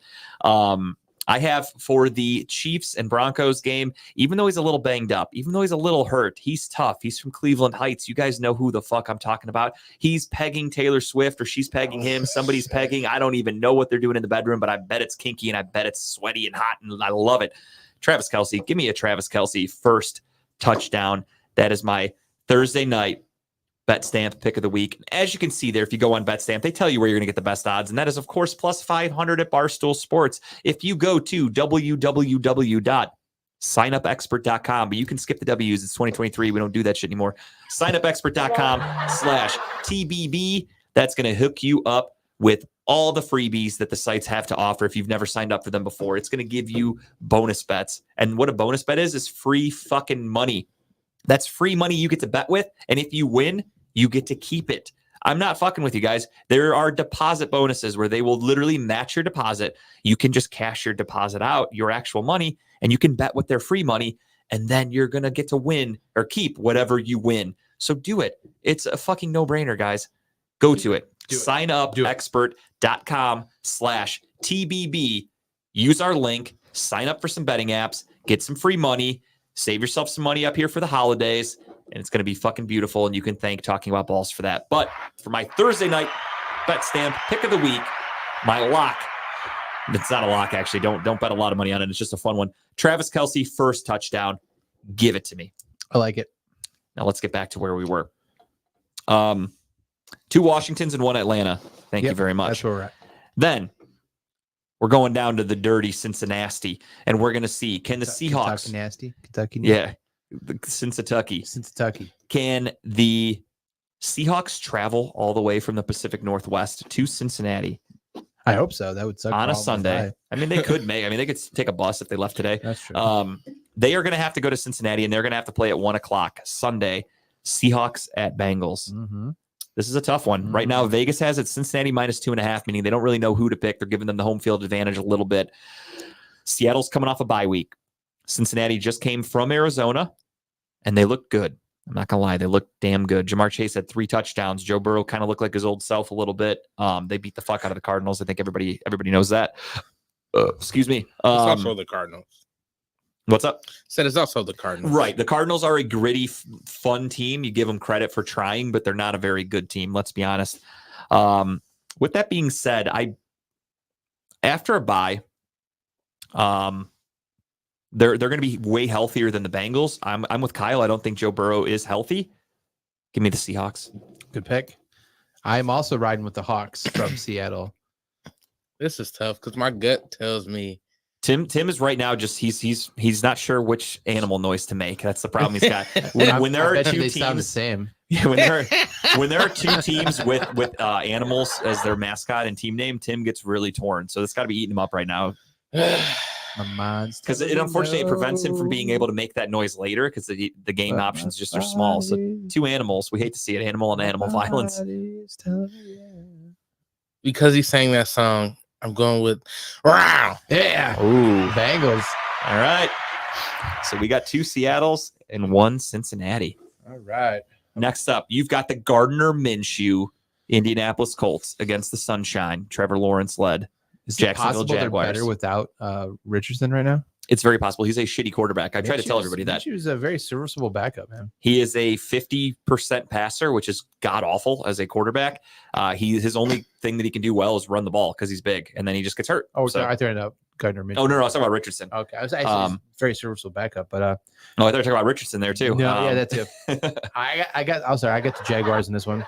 Yeah, I do too. Give me the home team. Gardner Minshew does have some miracle moments, but he's also the same kind of guy that last year, what did he do? He looked amazing against when he came in for the Eagles when Jalen Hurts got. He's also got a nice set of hair on him. Oh, he looks great head of hair, nice mustache, Yeah, very creepy.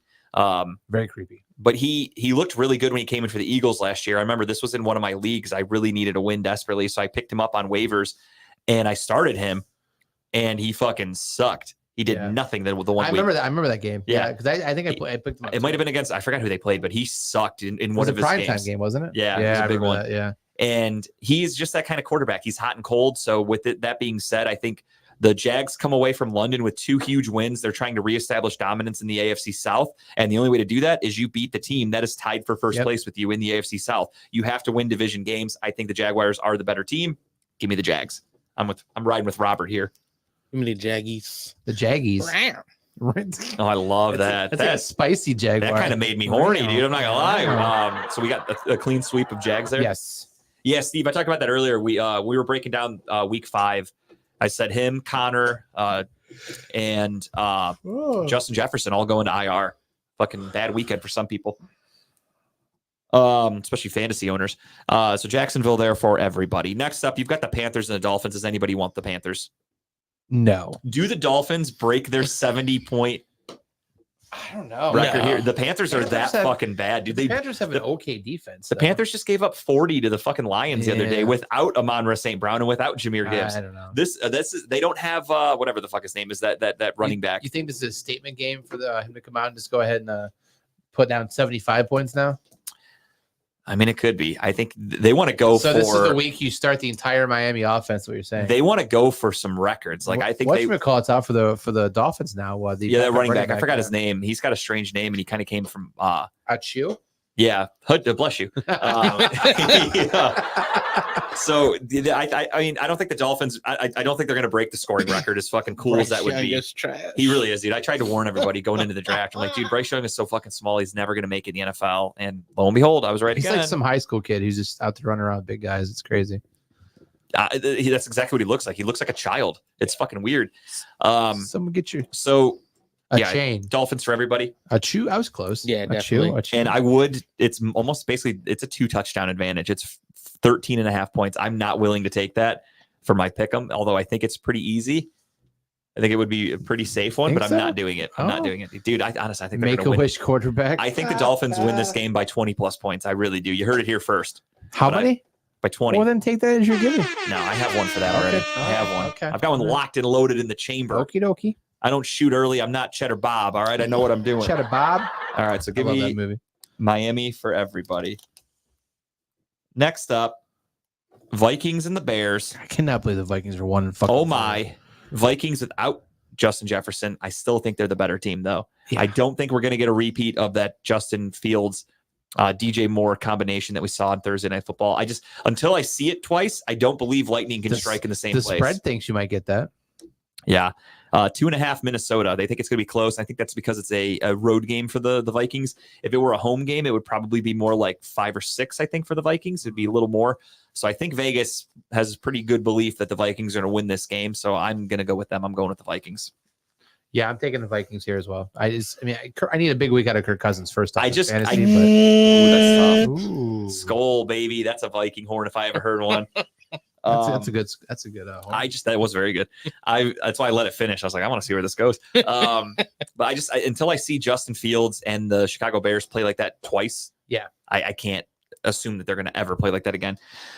Next up, we have the Saints against the Houston Texans, not to be confused with the Houston, Texas ALCS series that's about to be happening in Major League Baseball. Let me go first because can you throw my bet up there? Oh, here we go. Here we go, baby. Let's go. I got a bet. Ride with me on this one. Saints for Julie. It's the Saints. Wow. I am not taking the Saints. Oh, all right. I Dude, they just put up apologize in 34 on advance. I fucking don't Bill. So my bet this week is the old quarterback from Texas, CJ Stroud, going for a 2 touchdown performance. The bet 365 got at plus 155 right now. So over 1.5, you can't throw a half touchdown. So 2 touchdowns we're going for right now. It's good money. It's good odds right there. I do think the Texans are going to win this game. I almost picked this one as a lock because take the 1.5 point, but I got Texas straight up. It's my team I'm riding with this year. If you haven't picked up on that by now, I'm just riding with Texans all year. The Saints surprisingly have a very good team. I know it doesn't look like it, but like defensively at least, Got to win a record. Not even Yeah. close. It's gonna be close. defensively they have a very good defense. If I'm not mistaken, they have like one of the longest running things of like not giving up 100 yards to a running back in NFL. Like it's very low key, like under the radar. Pretty damn good. Yeah, Robert, their defense is actually really good. So I feel like they're going to cause some fits for Stroud and that rookie. They got some good tape on him now. He's been in the league a little bit. If the Falcons defense is okay, and if they were able to kind of subdue CJ Stroud, I think the Saints might be able to do the same thing. So give me New Orleans. Mm-hmm. Usually I say fuck the Texans, and that's not fucking changing. Hell yeah. New Orleans, Kyle, the lone It's okay. Give me a ow, ow, ow. Okay. He's The been- he's- lone wolf. He's been winning. He's so been lone wolfing it a lot. And Yeah, how are you going to say they tamed him? 249 and a touchdown? That didn't tame him. That's pretty good. garbage points. That's not. He did all that right at the end, and then they still fucking choked. That's okay. They were Give me losing. the Texans. They were down bad I for thought- a while. I'm not gonna lie. I was considering the Texans because I feel like the Saints, they're so wishy washy. Like, They're yeah, very Jekyll and Hyde, but their defense is pretty good. So I'm just going to give them the benefit of the doubt. And again, they just put up 34 on Bill Belichick and shut out their offense entirely. I feel like now you're going up against the Texans with a rookie head coach, rookie quarterback. Give me the coach a little more tenure. Give me that defense that's more solidified. Give me the Saints. That's my reasoning behind that pick. And Kyle moves farther away in the score. Further away also means backwards, so that's the same thing. Patriots at the Raiders. The Josh McDaniels, Bill Belichick battle of the who gives a fuck. Both these teams suck. I don't care about it. With that being said, I think Bill Belichick is really pissed off. He knows Jimmy G better than anybody. He knows Josh McDaniels better than anybody. And I think he's really fucking mad about the last 2 weeks. And this is a statement game. Give me the Patriots. Yep. Taking the Patriots here. I'm going back with the Raiders. Going back to Vegas. Viva Las Vegas for Timbuktu. I do think this is going to be a tough game for the Raiders, but I think the Patriots are just like deflated. They are. I mean, Matthew Judon's hurt. They did lose. Deflated. I yeah. wish that. They lost Christian Gonzalez for the year. He's on IR. He was actually a damn good corner. Without Matthew Judon, their defense really is bad. But I just think Bill Belichick's going to be able to game plan some crazy shit. So Same until conversation you had last week. right. To an extent.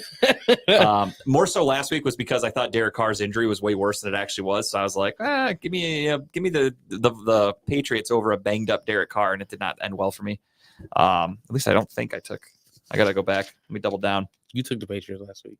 Yeah, we all did. Clean sweep. Okay, so we all fucked up. Yeah. All right. With that being said, Lions at Buccaneer. The Tampa Bay Buccaneers hosting the Detroit Lions, coming off a 42-24 win. But Baker and the Patriots, or the Buccaneers, I'm sorry, are coming off of a bye week. So Yeah, Baker was on a tour last week doing he was doing game day. college, and we didn't even get to talk about that. We'll have to add that in next week, where he talked a little bit about his ending in Cleveland. We won't brush on it today. Next week we will. Tenure.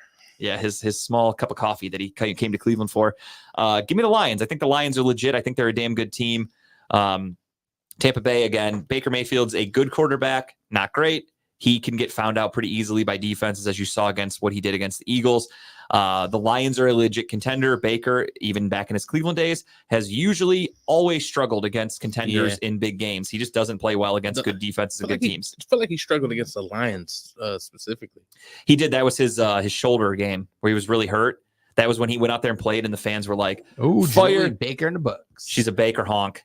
Julie, you bite your tongue, you Baker honk. No, I'm just kidding. But I remember that season very vividly, where Baker would go out there, play hurt. He'd look like shit. Everyone would go online and call radio stations, whatever, and they'd be like, Baker looks like shit. Everyone's like, he's such a warrior. He's playing hurt. And it's like, yeah, but like the offense sucks. Like we almost lost to the fucking lowly Lions at that time. They were one of the worst teams in the league. Robert, make sure you text me these picks tonight. Just write them down in a text and send them all. Damn over. right. I want proof, bro. I'm being honest. Give me the Lions here too. I think it's an easy, pretty victory for them. That's Is a St. clean- Brown back this week? He practiced. Jameer Gibbs is still out from what I saw earlier today. So clean sweep for Detroit. Let's go to the Eagles and Jets. Does anybody want the Jets? No. Are you doing the Eagles, or are you doing a jet flying into a tower on 9/11? Because it could be either one. Those wings looked a little wobbly. I'm just saying. No, those wings are just pretty- Those wings were pretty sturdy. They're pretty sturdy going right to a fucking building. That's true. They were a little shaky at the end. They had some wind tunnels. Yeah. That was just the people they hit when he That was just the Pentagon. that was a missile conspiracy. Yeah, it was a direct shot missile. I'll tell you that. Eh. Let's go. Sunday Night Football. Who would have guessed it? You've got a team from the NFC East in a primetime game. The fucking bullshit New York Giants are back against the Buffalo Bills. Does anybody want the Giants? Did you skip a game? I think you did. The Did I? Rams game? Oh, I did. My bad. I scrolled up a little too high. All right, my bad. Skipped one. Cardinals, Rams. Does anybody want the Cardinals? No, give me the Rams. Give me the Rams. Rams for everybody. That was easy. Sorry, I didn't waste anybody's time. We're back there. So get Cardinals, Rams, whoever you're taking there. And then I'm just going to go ahead and write Roberto. in the Giants or the Bills for myself because I don't think they lose. Yep. Bills. I'm a Bill. I haven't heard your lock yet. Tim's just a Bill on Capitol Hill, baby. Capitol Hill. Is your lock coming? Oh, I know who your lock's gonna be. Oh, it's coming all I right. know who it's gonna be now. Monday Night Football, Cowboys and Chargers. Surprise. Potentially, another No, the NFC Cowboys East team. are in a fucking Monday night game. Another NFC East team on primetime, and it is the Dallas Cowboys trying to get revenge after getting embarrassed last week. They are taking on the Los Angeles Chargers. The Chargers are expected to have Austin Eckler back. Chargers are coming off a bye week, so they are healthy. They are ready. The Cowboys are pissed. For whatever reason, Brandon Staley just cannot coach that well and cannot figure out how to get his defense to do anything. I think the Cowboys win this one. Yeah, I got the Cowboys as well. Give me them boys. The boys. And without further ado, you've got the Browns and the 49ers on Sunday. Will Deshaun Watson not play on Sunday is the question. He is still not practicing. Shoulder gate. They have already officially announced that PJ Walker will start for the Browns if Deshaun Watson can't go. And at this rate, it's almost Thursday. He still isn't throwing the ball. I'm assuming he's still hurt. If he is not close to 100%, I mean, it's the NFL, no players 100%. If he is still questionable, like 50-50, I say don't play him. They have one of the best defenses in football. They will crush him. We will lose Deshaun Watson for the year. So it's like putting a target on your body, like where they're going to hit you at. it is. That's why I think they're like, well, let's throw PJ Walker out there. He's expendable. They're going to let him get the fuck beat out of him. So with that being said, my lock for this week, my bet of the week that you guys can ride with me is going to be, do it now before that spread it's going to spread open like a slut on prom night. That spread right now is 6.5. The 49ers lock minus 6.5. I think it's also moved too, if I'm not mistaken. I saw it. I did this right before I left my house, so it was at 6.5. Again, the longer we wait, the higher it's going to go. But I mean, I think the Niners win this game by double digits. So if you can get it at 6.5, fucking take it. I mean, honestly, if you can get it at like 8.5, 9, it's gonna actually increase your odds probably of how much you make. So either way, take the Niners in any form or facet. If you want to take the spread, if you want to take them just outright money line, I think it is a fucking lead pipe lock of the week. Seal it. Lock of the week. Seal it. It is a it's done 6.5 deal. still right now. Yeah. Give me the Niners minus 6.5. I'm fucking taking that to the bank, baby. Wow. It's gonna be a pretty game. So I'm taking the Niners as well. Tim, I didn't get a spread from you yet, by the way, for your bonus Because pick. I was gonna go with this game. Oh, you are? Okay. I was just want to make sure if you wanted to go back, I didn't want to forget. Can you throw my bet up now? My next one, because I got a bet on this game as well. But while you're doing that, so I'm taking the 49ers as well. I think the 49ers are going to win. I do think PJ Walker might surprise some people, though. He had a pretty good record in Carolina. He's serviceable. He can move the ball. I'm not saying he's going to surprise and we're going to win the fucking game, but I do think that he might surprise some people. But my bet of the week right here is touchdowns for Brock Purdy. I can't believe they only have him at 1, but 550 in DraftKings right now. Now you do know that's rushing. Yeah, I know. Oh, okay. Yeah. I'm thinking they're going to get down to the end zone. I got you. Okay, I was just making sure you didn't think it was passing. I was No. You're in for a rude awakening. I'm going to put $5 down on this bet. Okay. I think there's a chance of getting close to the end zone, and he might make some fakes. Shanahan's really creative with the ball, right? Maybe he fakes it off one way and he runs the ball into the right side. I almost think a lock for this game, which would be kind of fun. Kyle Juszczyk touchdown. I think that's one. If I'm throwing it's a good call too. If I'm throwing some fun money down, I think I'm doing that one because he gets the ball a lot, and we're not very good against, for whatever reason, we're bad against fullbacks. Look at the dude, Patrick Ricard from the Ravens was moving the ball pretty well. Kyle Juszczyk is literally the best fullback in football right now. So I'm going to put a little fun money down on that one. Here's my thing that I just want to see. I want to see the defense get some time off the field. I want to see us lengthen drives, get some first downs, run the ball, get Ford going on some plays, and just try to have a chance at this fucking game, right? My big takeaway for this game, and I'll be quick with it here because I know we're running out of time, and I really just don't think this game is going to be very fun. I think it's going to be like a pegging session in Taylor Swift's room.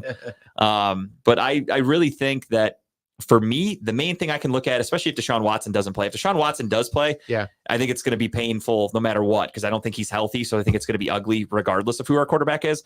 The main thing I'm looking for now, though, is after we got embarrassed by the Ravens a couple weeks ago, I want to see our defense come out and actually play well. If we lose this game and it's like fucking 21 to fucking 17 and it's close, Yeah. or, whatever, if it's a remotely close game, I would be very, very happy. But if we go out there and get fucking blown out and McCaffrey runs for 100 yards, gets 2 touchdowns, fucking, we can't stop Debo, we can't stop Kittle. That's when it's going to be like, what the fuck? They get the ball out so damn fast. They did it on Sunday night. They did it with the Cowboys because Micah Parsons, same thing, gets to the quarterback fast as fuck, just like Miles. They strategize for that. Brock Purdy gets the ball out so damn quick. We need to rely on the rest of our defense. It's not going to be easy for Myles Garrett. They're going up against one of the best offensive lines in football. Trent Williams is one of the best tackles in football. It's going to be hard. It's going to be really fucking ugly.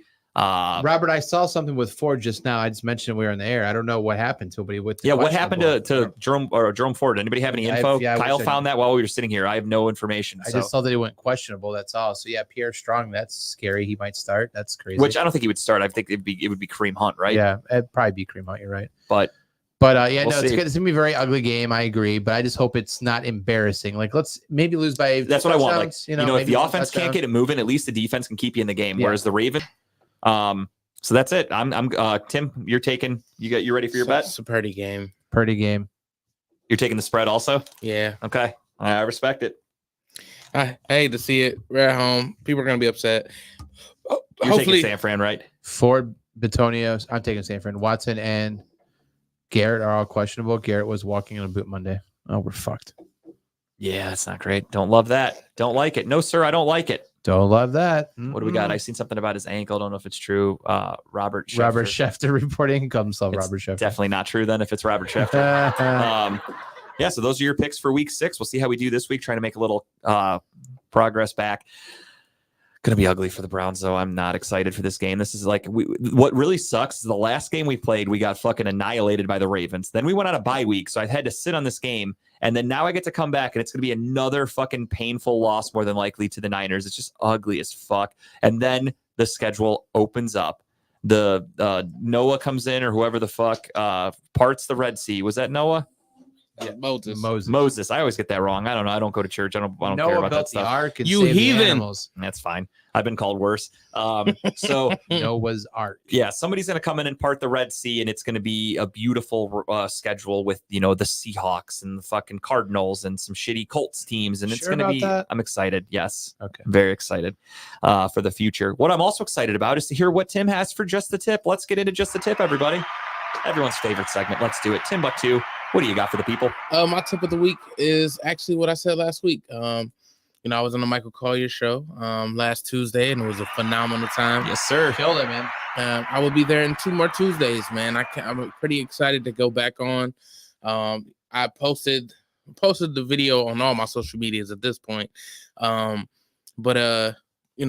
was just such a great time. He said he didn't think I was gonna be that funny, and he loved me afterwards, which is I'm fine with that. The ultimate compliment. Yeah, like you if you're not prepared for me, that's great, because I'm gonna make you be prepared quick. And I plan to go back. I'm gonna play off of some of the jokes I said, and I got some other stuff that I haven't said. So I'm gonna go on and have a good time. You feel like you're more prepared this time? No, I mean I was pretty prepared last time. I mean, it's a 3-minute set. Okay. I've done a 1-minute set and killed. So and that's in the bedroom. It's called my love life.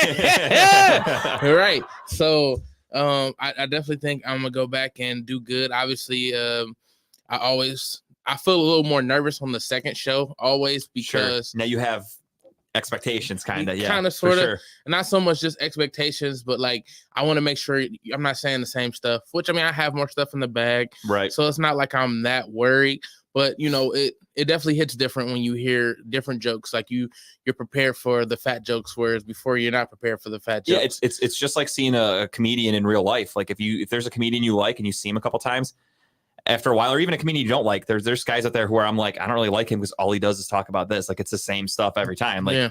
he's funny, sure, but it's like every time it's this. So yeah, I get what you're saying. Yeah, you don't want to go out there and like do the same material, like I don't know, not the same material, but you're using the same topics and like covering all the same stuff. Yeah. So I mean, it's gonna be definitely a little different, because I mean, I always come like with because I've done the Grok Shop many times now. Yeah. And I do different jokes, or sometimes I do the same jokes because I'm trying to perfect them Sure. and stuff like that. But with 3-minute set, like I can hit you like with so many different jokes.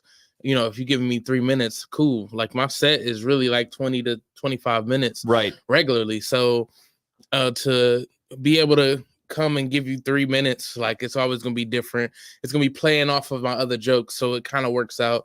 And I'm really excited to go back on. You know, now that I know that they're ready for the laughs, they know I'm gonna be funny. Fuck yeah. So you know, I've been told that I'm very likable, and being likable takes you a long way. So hopefully, I they just second continue that. to like me. Hell yeah, dude. Well, that's awesome. It's like Johnny Carson back in the day. Like you went on and this guy was like, yeah, you're not going to be funny. And then you blew him away and he's like, come back for more. Like Yeah. where Is this show watched by a lot of people? I mean, he has 30,000 followers on Shit. or 30,000 subscribers on his YouTube. so he's allowed to go live on things. Right. So I mean, you know, and his producer, the guy that books him, books people, he called me like a little bit afterwards. He was like, dude, I knew you were gonna be funny, but I didn't know you were gonna be that funny. And you know, they booked me back on, you know, for the 3 weeks, and I'm excited to go back. Some of my friends been on, some of the other comics from Cleveland been on. And you know, I feel like Cleveland is looking good. Fuck yeah. Cleveland hasn't missed yet. So Hell yeah, dude. Yeah, like I said about Johnny Carson, that's just like that, where back in the day, they would have a comedian on every night. And they always said that if he thinks you're funny, he invites you to the couch. So Dope. if you didn't get invited, you know, you didn't win, or you didn't have a good impression, but you came on, he's like, yeah, you're not funny. And he liked you so much. He's like, come back in a couple weeks. That's Yeah. fucking awesome. That's the ultimate compliment, dude. it definitely was. I feel good about it, man. I can't wait to go back. Hell yeah. Like I said, he's a legend, man. He's comedic legend. He's been around for years. You know, Yeah. he's so respected. And if I can get that level of respect from a legend, And just get your name out there. Call Yeah. that the old rub in the wrestling business. Yes, Get the old- sir. Get the old rub. from the Tim's old got legend. heat. don't peg me, Mr. Collier. Just- Not that kind of rub. No, not that rub. That's a rough rub. And now Uh, time for Kyle. So my tip of the week is a book that's taken a little while to read, but it's a great read. I could have start to finish it, but as life happens. I'm sure you heard of Edward Snowden. Who has not heard of him? Anybody? Good movie. So you never heard of him?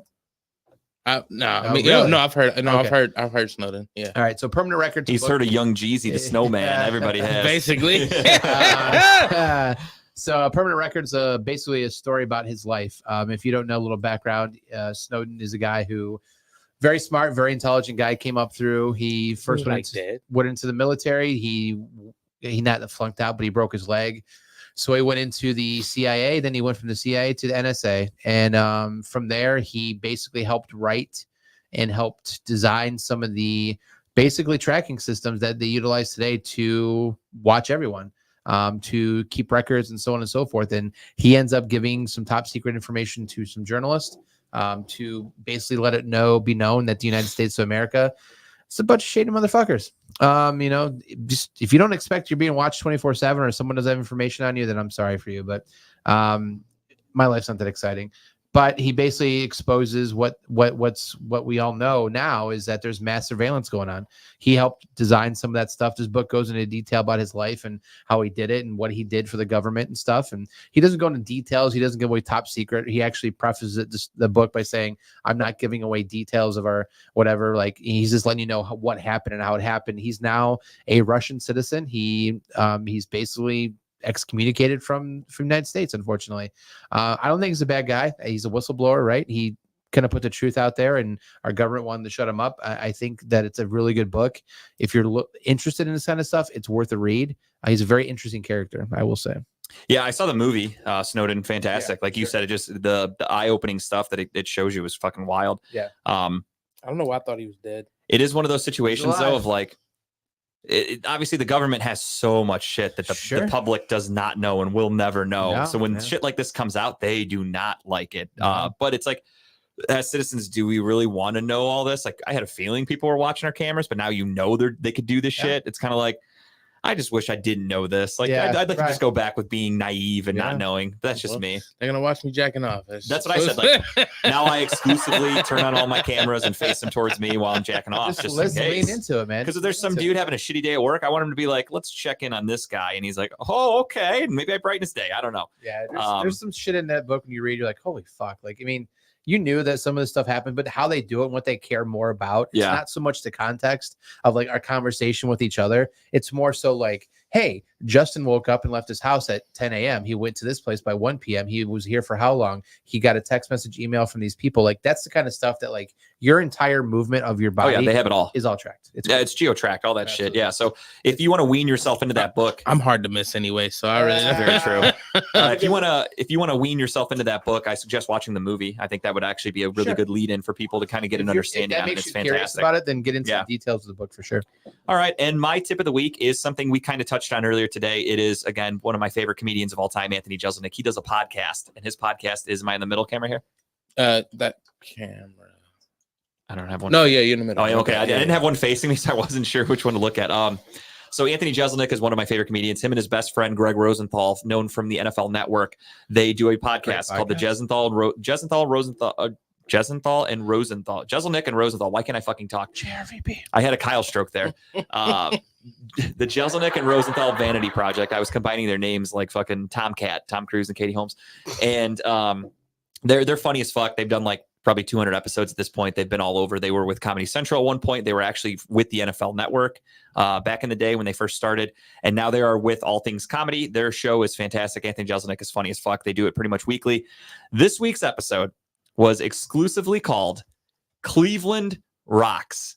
And that is because they did this episode directly after he came to Cleveland over the weekend. And he goes off on the Temple Masonic Theater, whatever the fuck it's called, said it is the shittiest venue. Yeah, there's the title right there. It just uploaded last night.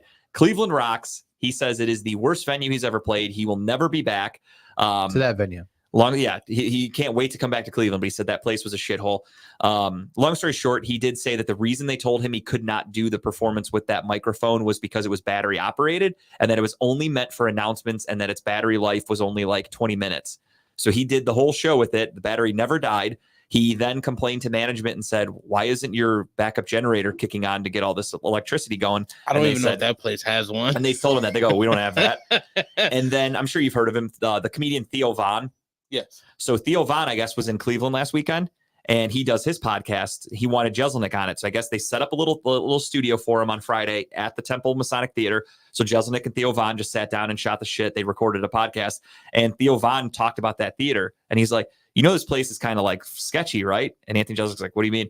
He's like, the owners just bought it not that long ago for like $700,000, which is peanuts for a venue that has like 3 different fucking stages in it. Yeah. Like it's crazy. Something shady going on. I seen what's his name there. I forget his name. He hates fat people. Dave. He has a podcast with Charlemagne. I'm sorry, I have no idea, to be his honest. name. I think I his might know the is- name, but I don't know. Like I off know that- him too, and it's just Off that info, I can't help. Andrew.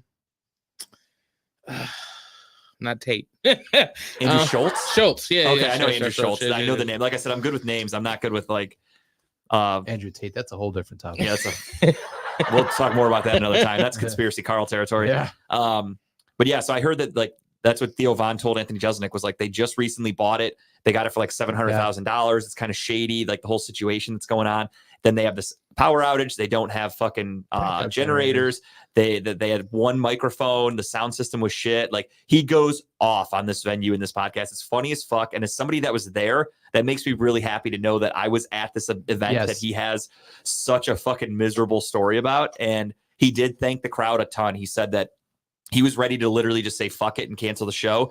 And when he went out there with the backup microphone and the crowd started cheering for him, he said that like gave him the energy to go out there and finish and power through the show. So he thanked that crowd and he's like, you know, if you stayed for that whole show in Cleveland, thank you so much. I'll never forget that show. We were that crowd. And I'm sitting there going, yeah, that was me. I was there. That's one of my favorite comedians. Thanking the crowd that I was in. So really happy about that. Really sucks the show didn't go as well as we would have wanted it to, but whatever. I still got to see him. His jokes were fucking great. Can't wait for a special to come out.